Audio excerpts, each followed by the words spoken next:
ਵਾਹਿਗੁਰੂ ਜੀ ਕਾ ਖਾਲਸਾ, ਵਾਹਿਗੁਰੂ ਜੀ ਕੀ ਫਤਿਹ ਜੀ। ਸਵਾਗਤ ਹੈ ਜੀ ਤੁਹਾਡਾ ਸਾਰਿਆਂ ਦਾ ਆਨਲਾਈਨ ਗੁਰਮਤਿ ਕਲਾਸ ਵਿੱਚ।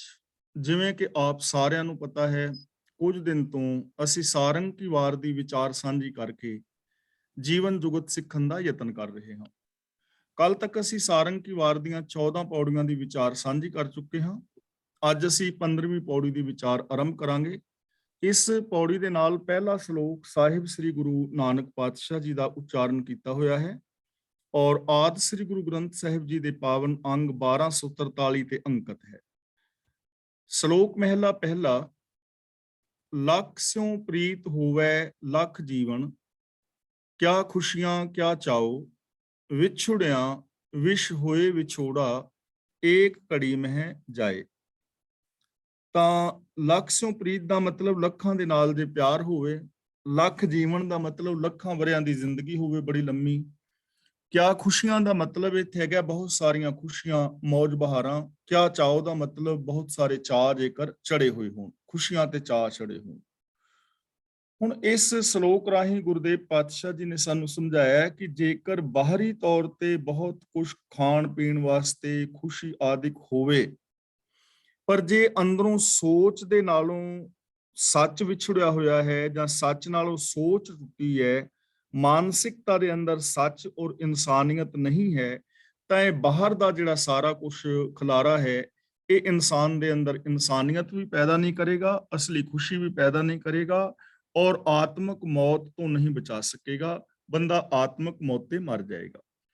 ਤੇ ਇਹਨਾਂ ਪੰਕਤੀਆਂ ਦੇ ਔਰ ਇਸ ਸ਼ਲੋਕ ਦੇ ਦੋਵੇਂ ਪੱਖ ਲੈਣੇ ਨੇ, ਸਰੀਰਕ ਵੀ ਔਰ ਮਾਨਸਿਕ ਵੀ। ਕਿਉਂਕਿ ਸਰੀਰਕ ਤੌਰ ਤੇ ਵੀ ਜਿੰਨੀ ਵੀ ਪ੍ਰਾਪਰਟੀ, ਧਨ ਦੌਲਤ, ਖੁਸ਼ੀਆਂ ਨੇ, ਇੱਕ ਦਿਨ ਇਹ ਛੱਡਣੇ ਪੈਣੇ ਨੇ। ਤੇ ਜਦੋਂ ਬੰਦੇ ਦੇ ਕੋਲੋਂ ਇਹ ਵਿਛੁੜਦੇ ਨੇ ਨਾ, ਇਹਨਾਂ ਦਾ ਵਿਛੋੜਾ ਹੁੰਦਾ ਹੈ, ਭਾਵੇਂ ਜਿਉਂਦਿਆਂ ਭਾਵੇਂ ਮਰਨ ਲੱਗਿਆਂ, ਆਖਿਰ ਬੰਦੇ ਦੇ ਮਨ ਦੇ ਅੰਦਰ ਪਰੇਸ਼ਾਨੀ ਤਾਂ ਹੁੰਦੀ ਹੈ, ਸਾਰਾ ਕੁਝ ਵਿਛੁੜ ਰਿਹਾ ਹੈ ਤੇ ਇੱਕ ਦਿਨ ਇਹ ਸਾਰਾ ਛੁੱਟ ਜਾਣਾ ਹੁੰਦਾ ਹੈ। ਤਾਂ ਲੱਖ ਸਿਉ ਪ੍ਰੀਤ ਹੋਵੈ ਲੱਖ ਜੀਵਨ, ਕਿਆ ਖੁਸ਼ੀਆਂ ਕਿਆ ਚਾਓ। ਲੱਖਾਂ ਬੰਦਿਆਂ ਨਾਲ ਪਿਆਰ ਹੋਵੇ, ਲੱਖਾਂ ਸਾਲਾਂ ਦੀ ਕਿਸੇ ਦੀ ਜੇ ਜ਼ਿੰਦਗੀ ਹੋ ਜਾਏ, ਭਾਵੇਂ ਕਿੰਨੀਆਂ ਖੁਸ਼ੀਆਂ ਔਰ ਕਿੰਨੇ ਵੀ ਚਾਅ ਜਿਹੜੇ ਨੇ ਬਾਹਰੀ ਤੌਰ ਤੇ ਹੋਣ, ਮੌਜ ਮਸਤੀ ਦੇ ਸਾਧਨ ਹੋਣ, ਵਿਛੁੜਿਆਂ ਵਿਸ਼ ਹੋਏ ਵਿਛੋੜਾ, ਏਕ ਘੜੀ ਮਹਿ ਜਾਏ। ਵਿਛੁੜਿਆਂ ਦਾ ਮਤਲਬ ਇਹਨਾਂ ਤੋਂ ਵਿਛੜਨ ਕਰਕੇ, ਵਿਸ਼ ਦਾ ਮਤਲਬ ਜ਼ਹਿਰ। ਤਾਂ ਇਹਦਾ ਇੱਕ ਅਰਥ ਕੀਤਾ ਹੈ ਵਿਦਵਾਨ ਪੁਰਸ਼ਾਂ ਨੇ ਕਿ ਮਰਨ ਵੇਲੇ ਜਦੋਂ ਬੰਦਾ ਇੱਕ ਘੜੀ ਵਿੱਚ ਹੀ ਉੱਠ ਕੇ ਤੁਰ ਪੈਂਦਾ ਹੈ, ਤਾਂ ਇਹਨਾਂ ਤੋਂ ਜੁਦਾਈ ਜਿਹੜੀ ਹੈ ਉਹ ਬਹੁਤ ਦੁਖਦਾਈ ਹੁੰਦੀ ਹੈ। ਕਿ ਜਦੋਂ ਬੰਦੇ ਦੀ ਮੌਤ ਆਉਂਦੀ ਹੈ ਔਰ ਬੰਦਾ ਇਸ ਬਾਰੇ ਸੋਚਦਾ ਕਿ ਮੈਂ ਮਰ ਜਾਣਾ ਹੈ ਤੇ ਇਹਨਾਂ ਮੇਰੀ ਪ੍ਰਾਪਰਟੀ ਦਾ ਕੀ ਬਣੇਗਾ, ਤਾਂ ਉਦੋਂ ਇਹਦੇ ਜੀਵਨ ਦੇ ਅੰਦਰ ਉਹ ਵਿਛੋੜਾ ਦੁਖਦਾਈ ਹੁੰਦਾ ਹੈ। ਇੱਕ ਤਾਂ ਅਰਥ ਇਹ ਹੈ। ਪਰ ਇਸ ਪਾਵਨ ਪੰਕਤੀ ਦਾ ਭਾਵ ਅਰਥ ਕੀ ਹੈ? ਵਿਛੁੜਿਆਂ ਦਾ ਮਤਲਬ ਜੇਕਰ ਸਾਡੇ ਕੋਲ ਬਾਹਰੀ ਤੌਰ ਤੇ ਪਾਤਸ਼ਾਹੀਆਂ ਹੋਣ, ਖੁਸ਼ੀਆਂ ਖੇੜੇ ਚਾਹ ਹੋਣ, ਪਰ ਵਿਛੁੜਿਆਂ, ਜੇ ਬੰਦਾ ਅੰਦਰੋਂ ਵਿਛੁੜਿਆ ਹੋਇਆ ਹੈ ਰੱਬ ਨਾਲੋਂ, ਸੱਚ ਨਾਲੋਂ, ਗੁਣਾਂ ਨਾਲੋਂ, ਇਨਸਾਨੀਅਤ ਨਾਲੋਂ, ਵਿਸ਼ ਹੋਏ ਵਿਛੋੜਾ, ਤਾਂ ਜਿਹੜਾ ਇਹ ਅੰਦਰ ਦਾ ਵਿਛੋੜਾ ਹੈ ਨਾ, ਜੋ ਬੰਦੇ ਦੀ ਸੁਰਤ, ਜੋ ਬੰਦੇ ਦੀ ਸੋਚ ਸੱਚ ਦੇ ਨਾਲੋਂ ਟੁੱਟੀ ਹੋਈ ਹੈ, ਇਹ ਵਿਛੋੜਾ ਵਿਸ਼ ਬਣ ਜਾਂਦਾ ਹੈ, ਜ਼ਹਿਰ ਬਣ ਜਾਂਦਾ ਹੈ, ਆਤਮਿਕ ਮੌਤ ਦਾ ਕਾਰਨ ਬਣ ਜਾਂਦਾ ਹੈ। ਇੱਕ ਘੜੀ ਮਹਿ ਜਾਏ ਦਾ ਮਤਲਬ ਬੰਦਾ ਇੱਕ ਘੜੀ ਦੇ ਵਿੱਚ ਹੀ ਮਰ ਜਾਂਦਾ ਹੈ, ਚਲਾ ਜਾਂਦਾ ਹੈ, ਖਤਮ ਹੋ ਜਾਂਦਾ ਹੈ। ਯਾਨੀ ਬਾਹਰੀ ਤੌਰ ਤੇ ਜੇਕਰ ਲੱਖਾਂ ਲੋਕਾਂ ਦੇ ਨਾਲ ਪਿਆਰ ਵੀ ਹੋਵੇ, ਲੱਖਾਂ ਸਾਲਾਂ ਦਾ ਲੰਮਾ ਸਰੀਰਕ ਜੀਵਨ ਵੀ ਮਿਲ ਜਾਏ, ਲੱਖਾਂ ਖੁਸ਼ੀਆਂ ਔਰ ਚਾਅ ਦੇ ਸਾਡੇ ਕੋਲ ਸਾਧਨ ਵੀ ਹੋਣ, ਪਰ ਜੇ ਬੰਦਾ ਅੰਦਰੋਂ ਵਿਛੜਿਆ ਹੋਇਆ ਹੈ ਸੱਚ ਨਾਲੋਂ, ਰੱਬ ਨਾਲੋਂ, ਸ਼ੁਭ ਗੁਣਾਂ ਨਾਲੋਂ, ਤਾਂ ਅੰਦਰ ਦਾ ਇਹ ਵਿਛੋੜਾ ਜ਼ਹਿਰ ਬਣ ਜਾਂਦਾ ਹੈ, ਆਤਮਿਕ ਮੌਤ ਦਾ ਕਾਰਨ ਬਣ ਜਾਂਦਾ ਹੈ। ਇੱਕ ਘੜੀ ਮੈਂ ਜਾਏ ਦਾ ਮਤਲਬ ਬੰਦਾ ਇੱਕ ਘੜੀ ਦੇ ਵਿੱਚ ਹੀ ਚਲਾ ਜਾਂਦਾ ਹੈ, ਮਤਲਬ ਆਤਮਿਕ ਮੌਤ ਤੇ ਮਰ ਜਾਂਦਾ ਹੈ। ਹੁਣ ਇਸ ਗੱਲ ਨੂੰ ਥੋੜਾ ਸਮਝ ਲਓ। ਮੰਨ ਲਓ ਕਿ ਕਿਸੇ ਦਾ ਜੀਵਨ ਬੜਾ ਲੰਬਾ ਹੈ, ਉਹਦੇ ਕੋਲ ਧਨ ਦੌਲਤ ਹੈ, ਉਹ ਰਾਜਾ ਬਾਦਸ਼ਾਹ ਹੈ, ਪਰ ਮੰਨ ਲਓ ਕਰੈਕਟਰਲੈਸ ਹੋ ਗਿਆ ਤੇ ਜਦੋਂ ਉਹ ਆਚਰਨ ਤੋਂ ਗਿਰੇਗਾ, ਅੰਦਰੋਂ ਤਾਂ ਇਨਸਾਨੀਅਤ ਦੀ ਮੌਤ ਉਸੇ ਵੇਲੇ ਹੋ ਜਾਣੀ ਹੈ, ਅੰਦਰੋਂ ਆਤਮਿਕ ਮੌਤ ਤਾਂ ਹੋ ਜਾਣੀ ਹੈ। ਇਹ ਬਾਹਰ ਦਾ ਜਿਹੜਾ ਵਿਖਾਵਾ ਆਡੰਬਰ ਹੈ ਉਹ ਆਤਮਿਕ ਮੌਤ ਤੋਂ ਨਹੀਂ ਬਚਾ ਪਾਏਗਾ। ਤਾਂ ਇਹਦਾ ਮਤਲਬ ਅੰਦਰ ਦਾ ਜਿਹੜਾ ਵਿਛੋੜਾ ਹੈ ਸੱਚ ਨਾਲੋਂ, ਉਹ ਸਾਡੀ ਆਤਮਿਕ ਮੌਤ ਦਾ ਕਾਰਨ ਬਣ ਜਾਂਦਾ ਹੈ। ਜੇ 100 ਵਰਿਆਂ ਮਿੱਠਾ ਖਾਜੈ, ਭੀ ਫਿਰ ਕੌੜਾ ਖਾਏ। ਖਾਜੇ ਦਾ ਮਤਲਬ ਖਾਈਏ, ਕੌੜਾ ਦਾ ਮਤਲਬ ਮੌਤ ਦੇ ਵਿਛੋੜੇ ਦਾ ਦੁੱਖ। ਜੇ ਸੈਂਕੜੇ ਸਾਲ ਵੀ ਬੰਦਾ ਇਹ ਵਿਕਾਰਾਂ ਦੇ ਭੋਗ ਭੋਗਦਾ ਰਵੇ ਬਾਹਰੀ ਤੌਰ ਤੇ, ਪੀ ਫਿਰ ਕੌੜਾ ਖਾਏ, ਪਰ ਉਹ ਜਿਹੜਾ ਵਿਛੋੜਾ ਹੈ ਅੰਦਰ ਦਾ, ਉਹ ਕੁੜੱਤਨ ਤੈਨੂੰ ਫਿਰ ਵੀ ਖਾਣੀ ਪੈਂਦੀ ਹੈ, ਆਤਮਕ ਮੌਤ ਤੇ ਫਿਰ ਵੀ ਮਰਨਾ ਪੈਂਦਾ ਹੈ, ਪਹਿਲੀ ਗੱਲ। ਤੇ ਦੂਜੀ ਗੱਲ, ਜਿਹੜੇ ਸਰੀਰਕ ਪਦਾਰਥ ਨੇ, ਸੰਸਾਰਿਕ ਪਦਾਰਥ ਨੇ, ਇੱਕ ਦਿਨ ਕੌੜਾ ਘੁੱਟ ਭਰਨਾ ਹੀ ਪੈਣਾ ਹੈ, ਛੱਡਣੇ ਹੀ ਪੈਣੇ ਨੇ, ਇਹਨਾਂ ਨੇ ਨਾਲ ਨਹੀਂ ਜਾਣਾ। ਸਰੀਰਕ ਤੌਰ ਤੇ ਵੀ ਵਿਛੋੜਾ ਹੋਣਾ ਹੀ ਹੈ, ਪਰ ਅਸਲ ਜਿਹੜਾ ਇਸ ਪੰਕਤੀ ਦਾ ਭਾਵ ਅਰਥ ਹੈ, ਜੇ 100 ਵਰਿਆਂ ਮਿੱਠਾ ਖਾਜੈ, ਜੇ ਸੈਂਕੜੇ ਵਰੇ ਵੀ ਬੰਦਾ ਇਹ ਵਿਕਾਰਾਂ ਦੇ ਰਸ ਮਾਣੇ, ਬਾਹਰੀ ਤੌਰ ਤੇ ਇਹਦੇ ਕੋਲ ਖੁਸ਼ੀਆਂ ਖੇੜੇ ਹੋਣ, ਪੀ ਫਿਰ ਕੌੜਾ ਖਾਏ, ਪਰ ਇਹਨੂੰ ਫਿਰ ਆਤਮਕ ਮੌਤ ਦਾ ਕੌੜਾ ਘੁੱਟ ਭਰਨਾ ਪੈਣਾ, ਇਹਨੂੰ ਆਤਮਕ ਮੌਤ ਤੇ ਮਰਨਾ ਪੈਣਾ। ਜੇਕਰ ਇਹ ਸੱਚ ਦੇ ਨਾਲ ਟੁੱਟਿਆ ਹੋਇਆ ਹੈ, ਫਿਰ ਵੀ ਇਹਦੀ ਆਤਮਕ ਮੌਤ ਹੋ ਜਾਏਗੀ। ਮਿੱਠਾ ਖਾਧਾ ਚਿਤ ਨ ਆਵੇ ਕੌੜਤਨ ਧਾਏ ਜਾਏ। ਧਾਏ ਜਾਏ ਦਾ ਮਤਲਬ ਡੂੰਘਾ ਅਸਰ ਕਰਦੀ ਹੈ। ਕੌੜਤਨ ਦਾ ਮਤਲਬ ਕੁੜੱਤਨ, ਵਿਛੋੜੇ ਦੀ ਕੁੜੱਤਨ। ਚਿਤ ਨ ਆਵੇ ਦਾ ਮਤਲਬ ਚੇਤੇ ਨਹੀਂ ਰਹਿੰਦਾ। ਮਿੱਠਾ ਖਾਧਾ ਚਿਤ ਨ ਆਵੇ, ਜਿਹੜੇ ਰਸ ਆਨੰਦ ਮਾਣੇ ਹੁੰਦੇ ਨੇ, ਮੌਜ ਬਹਾਰਾਂ, ਉਹ ਤਾਂ ਚੇਤੇ ਨਹੀਂ ਰਹਿੰਦੀਆਂ। ਤੇ ਜਦੋਂ ਬੰਦਾ ਦੁਖੀ ਹੁੰਦਾ ਹੈ, ਫਿਰ ਉਹ ਦੁੱਖ ਲੰਬਾ ਅਸਰ ਕਰਦਾ ਹੈ ਜੀਵਨ ਦੇ ਅੰਦਰ। ਜੇ ਕੋਈ ਮਾੜਾ ਕੰਮ ਕਰ ਬੈਠਾ ਨਾ ਬੰਦਾ, ਤਾਂ ਫਿਰ ਪਛਤਾਵਾ ਸਾਰੀ ਜ਼ਿੰਦਗੀ ਰਹਿੰਦਾ ਹੈ। ਉਸ ਪਛਤਾਵੇ ਤੋਂ ਫਿਰ ਬਚਣਾ ਬਹੁਤ ਔਖਾ ਹੋ ਜਾਂਦਾ ਹੈ।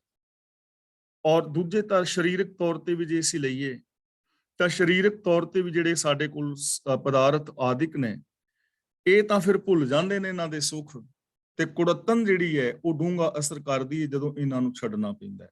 ਤਾਂ ਖੈਰ, ਅਸੀਂ ਭਾਵ ਅਰਥ ਲੈਣਾ ਹੈ ਕਿ ਮਿੱਠਾ ਖਾਧਾ ਚਿਤ ਨ ਆਵੇ, ਜਿਹੜੇ ਵਿਸ਼ੇ ਵਿਕਾਰ ਕਮਾਏ ਨੇ ਉਹ ਤੇ ਫਿਰ ਚੇਤੇ ਨਹੀਂ ਰਹਿੰਦੇ, ਪਰ ਉਹਨਾਂ ਵਿਕਾਰਾਂ ਤੋਂ ਉਪਜਿਆ ਹੋਇਆ ਜਿਹੜਾ ਦੁੱਖ ਹੈ, ਧਾਏ ਜਾਏ ਦਾ ਮਤਲਬ ਉਹ ਡੂੰਘਾ ਅਸਰ ਕਰਦਾ ਹੈ। ਜਿਵੇਂ ਕਿਸੇ ਬੰਦੇ ਨੇ ਚੋਰੀ ਕਰ ਲਈ, ਚੋਰੀ ਕਰਕੇ ਖੁਸ਼ੀ ਹੋਈ ਉਹਨੂੰ, ਕੋਈ 4 ਪੈਸੇ ਮਿਲ ਗਏ, ਲੇਕਿਨ ਜੇਲ੍ਹ ਦੇ ਵਿੱਚ ਚਲਾ ਗਿਆ, 10 ਸਾਲ ਦੀ ਸਜ਼ਾ ਹੋ ਗਈ। ਹੁਣ ਚੋਰੀ ਦਾ ਥੋੜਾ ਜਿਹਾ ਸੁੱਖ ਤੇ ਭੁੱਲ ਜਾਂਦਾ, ਪਰ ਜੇਲ੍ਹ ਦੀ ਸਜ਼ਾ। ਤਾਂ ਇਸੇ ਤਰ੍ਹਾਂ ਜਦੋਂ ਬੰਦਾ ਕੋਈ ਆਂਤਰਿਕ ਤੌਰ ਤੇ ਮਾੜਾ ਕਰਮ ਕਰਦਾ ਹੈ ਨਾ, ਮਾੜਾ ਕੰਮ, ਤਾਂ ਉਹਦੇ ਅੰਦਰ ਫਿਰ ਇੱਕ ਅਫਸੋਸ, ਇੱਕ ਪਛਤਾਵਾ ਜਿਹੜਾ ਪੈਦਾ ਹੁੰਦਾ ਹੈ, ਉਹਦਾ ਬਹੁਤ ਗਹਿਰਾ ਦੁੱਖ ਹੈ। ਉਸ ਦੁੱਖ ਨੂੰ ਭੁਲਾਉਣਾ ਬੜਾ ਮੁਸ਼ਕਲ ਹੋ ਜਾਂਦਾ ਹੈ। ਬਾਹਰੀ ਜਿਹੜੇ ਸੁੱਖ ਨੇ ਉਹ ਮੌਜ ਬਹਾਰਾਂ ਖਤਮ ਹੋ ਜਾਂਦੀਆਂ ਨੇ। ਅਗਲਾ ਬਚਨ ਕਰਦੇ ਨੇ, ਮਿੱਠਾ ਕੌੜਾ ਦੋਵੇਂ ਰੋਗ। ਇਹ ਮਿੱਠਾ ਵੀ ਔਰ ਕੌੜਾ ਵੀ ਦੋਵੇਂ ਹੀ ਰੋਗ ਨੇ। ਕਿਵੇਂ ਨੇ? ਮਿੱਠਾ ਦਾ ਮਤਲਬ ਜੋ ਅਸੀਂ ਵਿਸ਼ੇ ਵਿਕਾਰ ਕਮਾ ਰਹੇ ਹਾਂ, ਇਹ ਤਾਂ ਰੋਗ ਹੈ ਹੀ ਹੈ। ਤੇ ਵਿਛੋੜੇ ਦਾ ਮਤਲਬ ਜਿਹੜਾ ਅਸੀਂ ਰੱਬ ਦੇ ਨਾਲੋਂ ਵਿਛੜੇ ਹੋਏ ਹਾਂ, ਉਹ ਵੀ।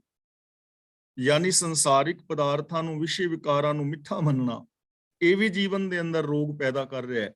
ਉਧਰੋਂ ਸੱਚ ਦੇ ਨਾਲੋਂ ਥੋੜੇ ਟੁੱਟੇ ਰਹਿਣਾ, ਉਹ ਵੀ ਰੋਗ ਹੈ, ਉਹ ਵੀ ਰੋਗ ਪੈਦਾ ਕਰੇਗਾ। ਤਾਂ ਪ੍ਰਭੂ ਦੇ ਨਾਲੋਂ ਵਿਛੋੜਾ ਔਰ ਜਿਹੜੇ ਵਿਸ਼ੇ ਵਿਕਾਰਾਂ ਦੀ ਮਿਠਾਸ ਨੂੰ ਮੰਨਣਾ, ਇਹ ਦੋਵੇਂ ਹੀ ਗੱਲਾਂ ਰੋਗ ਪੈਦਾ ਕਰਦੀਆਂ ਨੇ ਜ਼ਿੰਦਗੀ ਵਿੱਚ। ਨਾਨਕ ਅੰਤ ਵਿਗੁੱਤੇ ਭੋਗ। ਵਿਗੁੱਤੇ ਦਾ ਮਤਲਬ ਖੁਆਰ ਹੋਏ, ਭੋਗ ਦਾ ਮਤਲਬ ਭੋਗਾਂ ਦੇ ਕਾਰਨ। ਕਿਉਂਕਿ ਭੋਗਾਂ ਦੇ ਕਾਰਨ ਆਖਰ ਬੰਦੇ ਖੁਆਰ ਹੁੰਦੇ ਨੇ, ਜੋ ਵਿਸ਼ੇ ਵਿਕਾਰਾਂ ਵਿੱਚ ਪੈ ਰਹਿੰਦੇ ਨੇ ਨਾ, ਆਖਰ ਜ਼ਿੰਦਗੀ ਦੇ ਅੰਦਰ ਖੁਆਰ ਹੁੰਦੇ ਨੇ। ਉਹ ਆਤਮਿਕ ਜੀਵਨ ਵਿੱਚ ਕਾਮਯਾਬ ਨਹੀਂ ਹੁੰਦੇ, ਉਹਨਾਂ ਦੇ ਅੰਦਰ ਕਦੇ ਇਨਸਾਨੀਅਤ ਪੈਦਾ ਨਹੀਂ ਹੁੰਦੀ, ਆਪ ਵੀ ਖੁਆਰ ਹੁੰਦੇ ਨੇ ਔਰ ਸੰਸਾਰ ਦੀ ਖੁਆਰੀ ਦਾ ਵੀ ਕਾਰਨ ਬਣਦੇ ਨੇ। ਝੱਖ ਝੱਖ ਝਖਣਾ, ਝਗੜਾ ਝਾਖ। ਝੱਖ ਝੱਖ ਝਖਣਾ ਦਾ ਮਤਲਬ ਮੁੜ ਮੁੜ ਕੇ ਝਖਾਂ ਮਾਰਨੀਆਂ। ਮੁੜ ਮੁੜ ਕੇ ਝਖਾਂ ਮਾਰਨ ਦਾ ਮਤਲਬ ਮੁੜ ਮੁੜ ਕੇ ਵਿਸ਼ੇ ਵਿਕਾਰ ਕਮਾਣੇ, ਝੂਠ ਫਰੇਬ ਆਦਿ।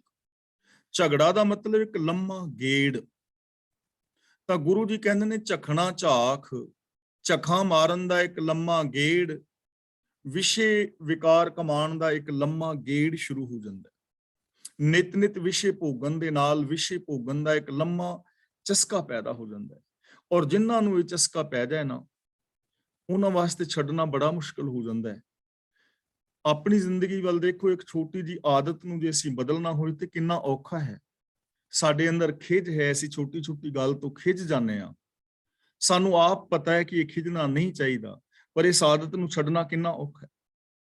ਪੇਸ਼ੈਂਸ ਰੱਖੀਏ, ਅਸੀਂ ਕਿਸੇ ਦੀ ਗੱਲ ਨੂੰ ਧਿਆਨ ਨਾਲ ਸੁਣ ਲਈਏ, ਅਸੀਂ ਇਹ ਚਾਹੁੰਦੇ ਹਾਂ, ਪਰ ਪੇਸ਼ੈਂਸ ਰੱਖਣਾ ਕਿੰਨਾ ਔਖਾ ਹੈ।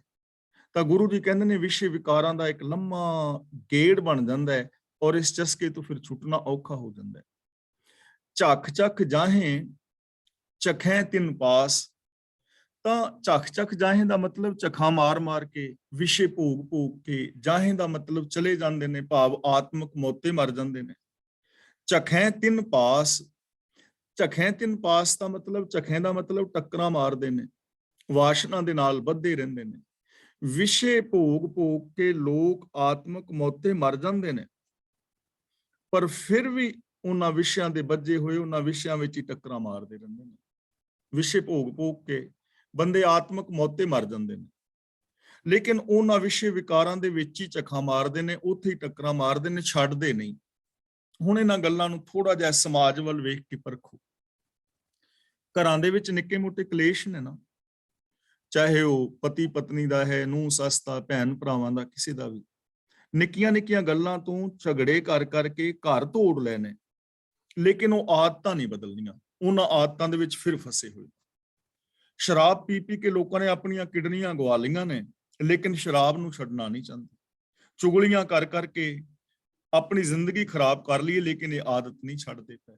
ਤਾਂ ਗੁਰੂ ਜੀ ਕਹਿੰਦੇ ਨੇ ਝਖਾ ਮਾਰ ਕੇ, ਵਿਸ਼ੇ ਵਿਕਾਰ ਕਮਾ ਕੇ ਲੋਕ ਆਤਮਕ ਮੌਤੇ ਮਰ ਜਾਂਦੇ ਨੇ, ਪਰ ਫਿਰ ਵੀ ਉੱਥੇ ਹੀ ਟੱਕਰਾਂ ਮਾਰਦੇ ਰਹਿੰਦੇ ਨੇ, ਉੱਥੇ ਹੀ ਝਖਦੇ ਰਹਿੰਦੇ ਨੇ। ਮਹਿਲਾ ਪਹਿਲਾ। ਕਾਪੜ ਕਾਠ ਰੰਗਾਇਆ ਰਾਂਗ।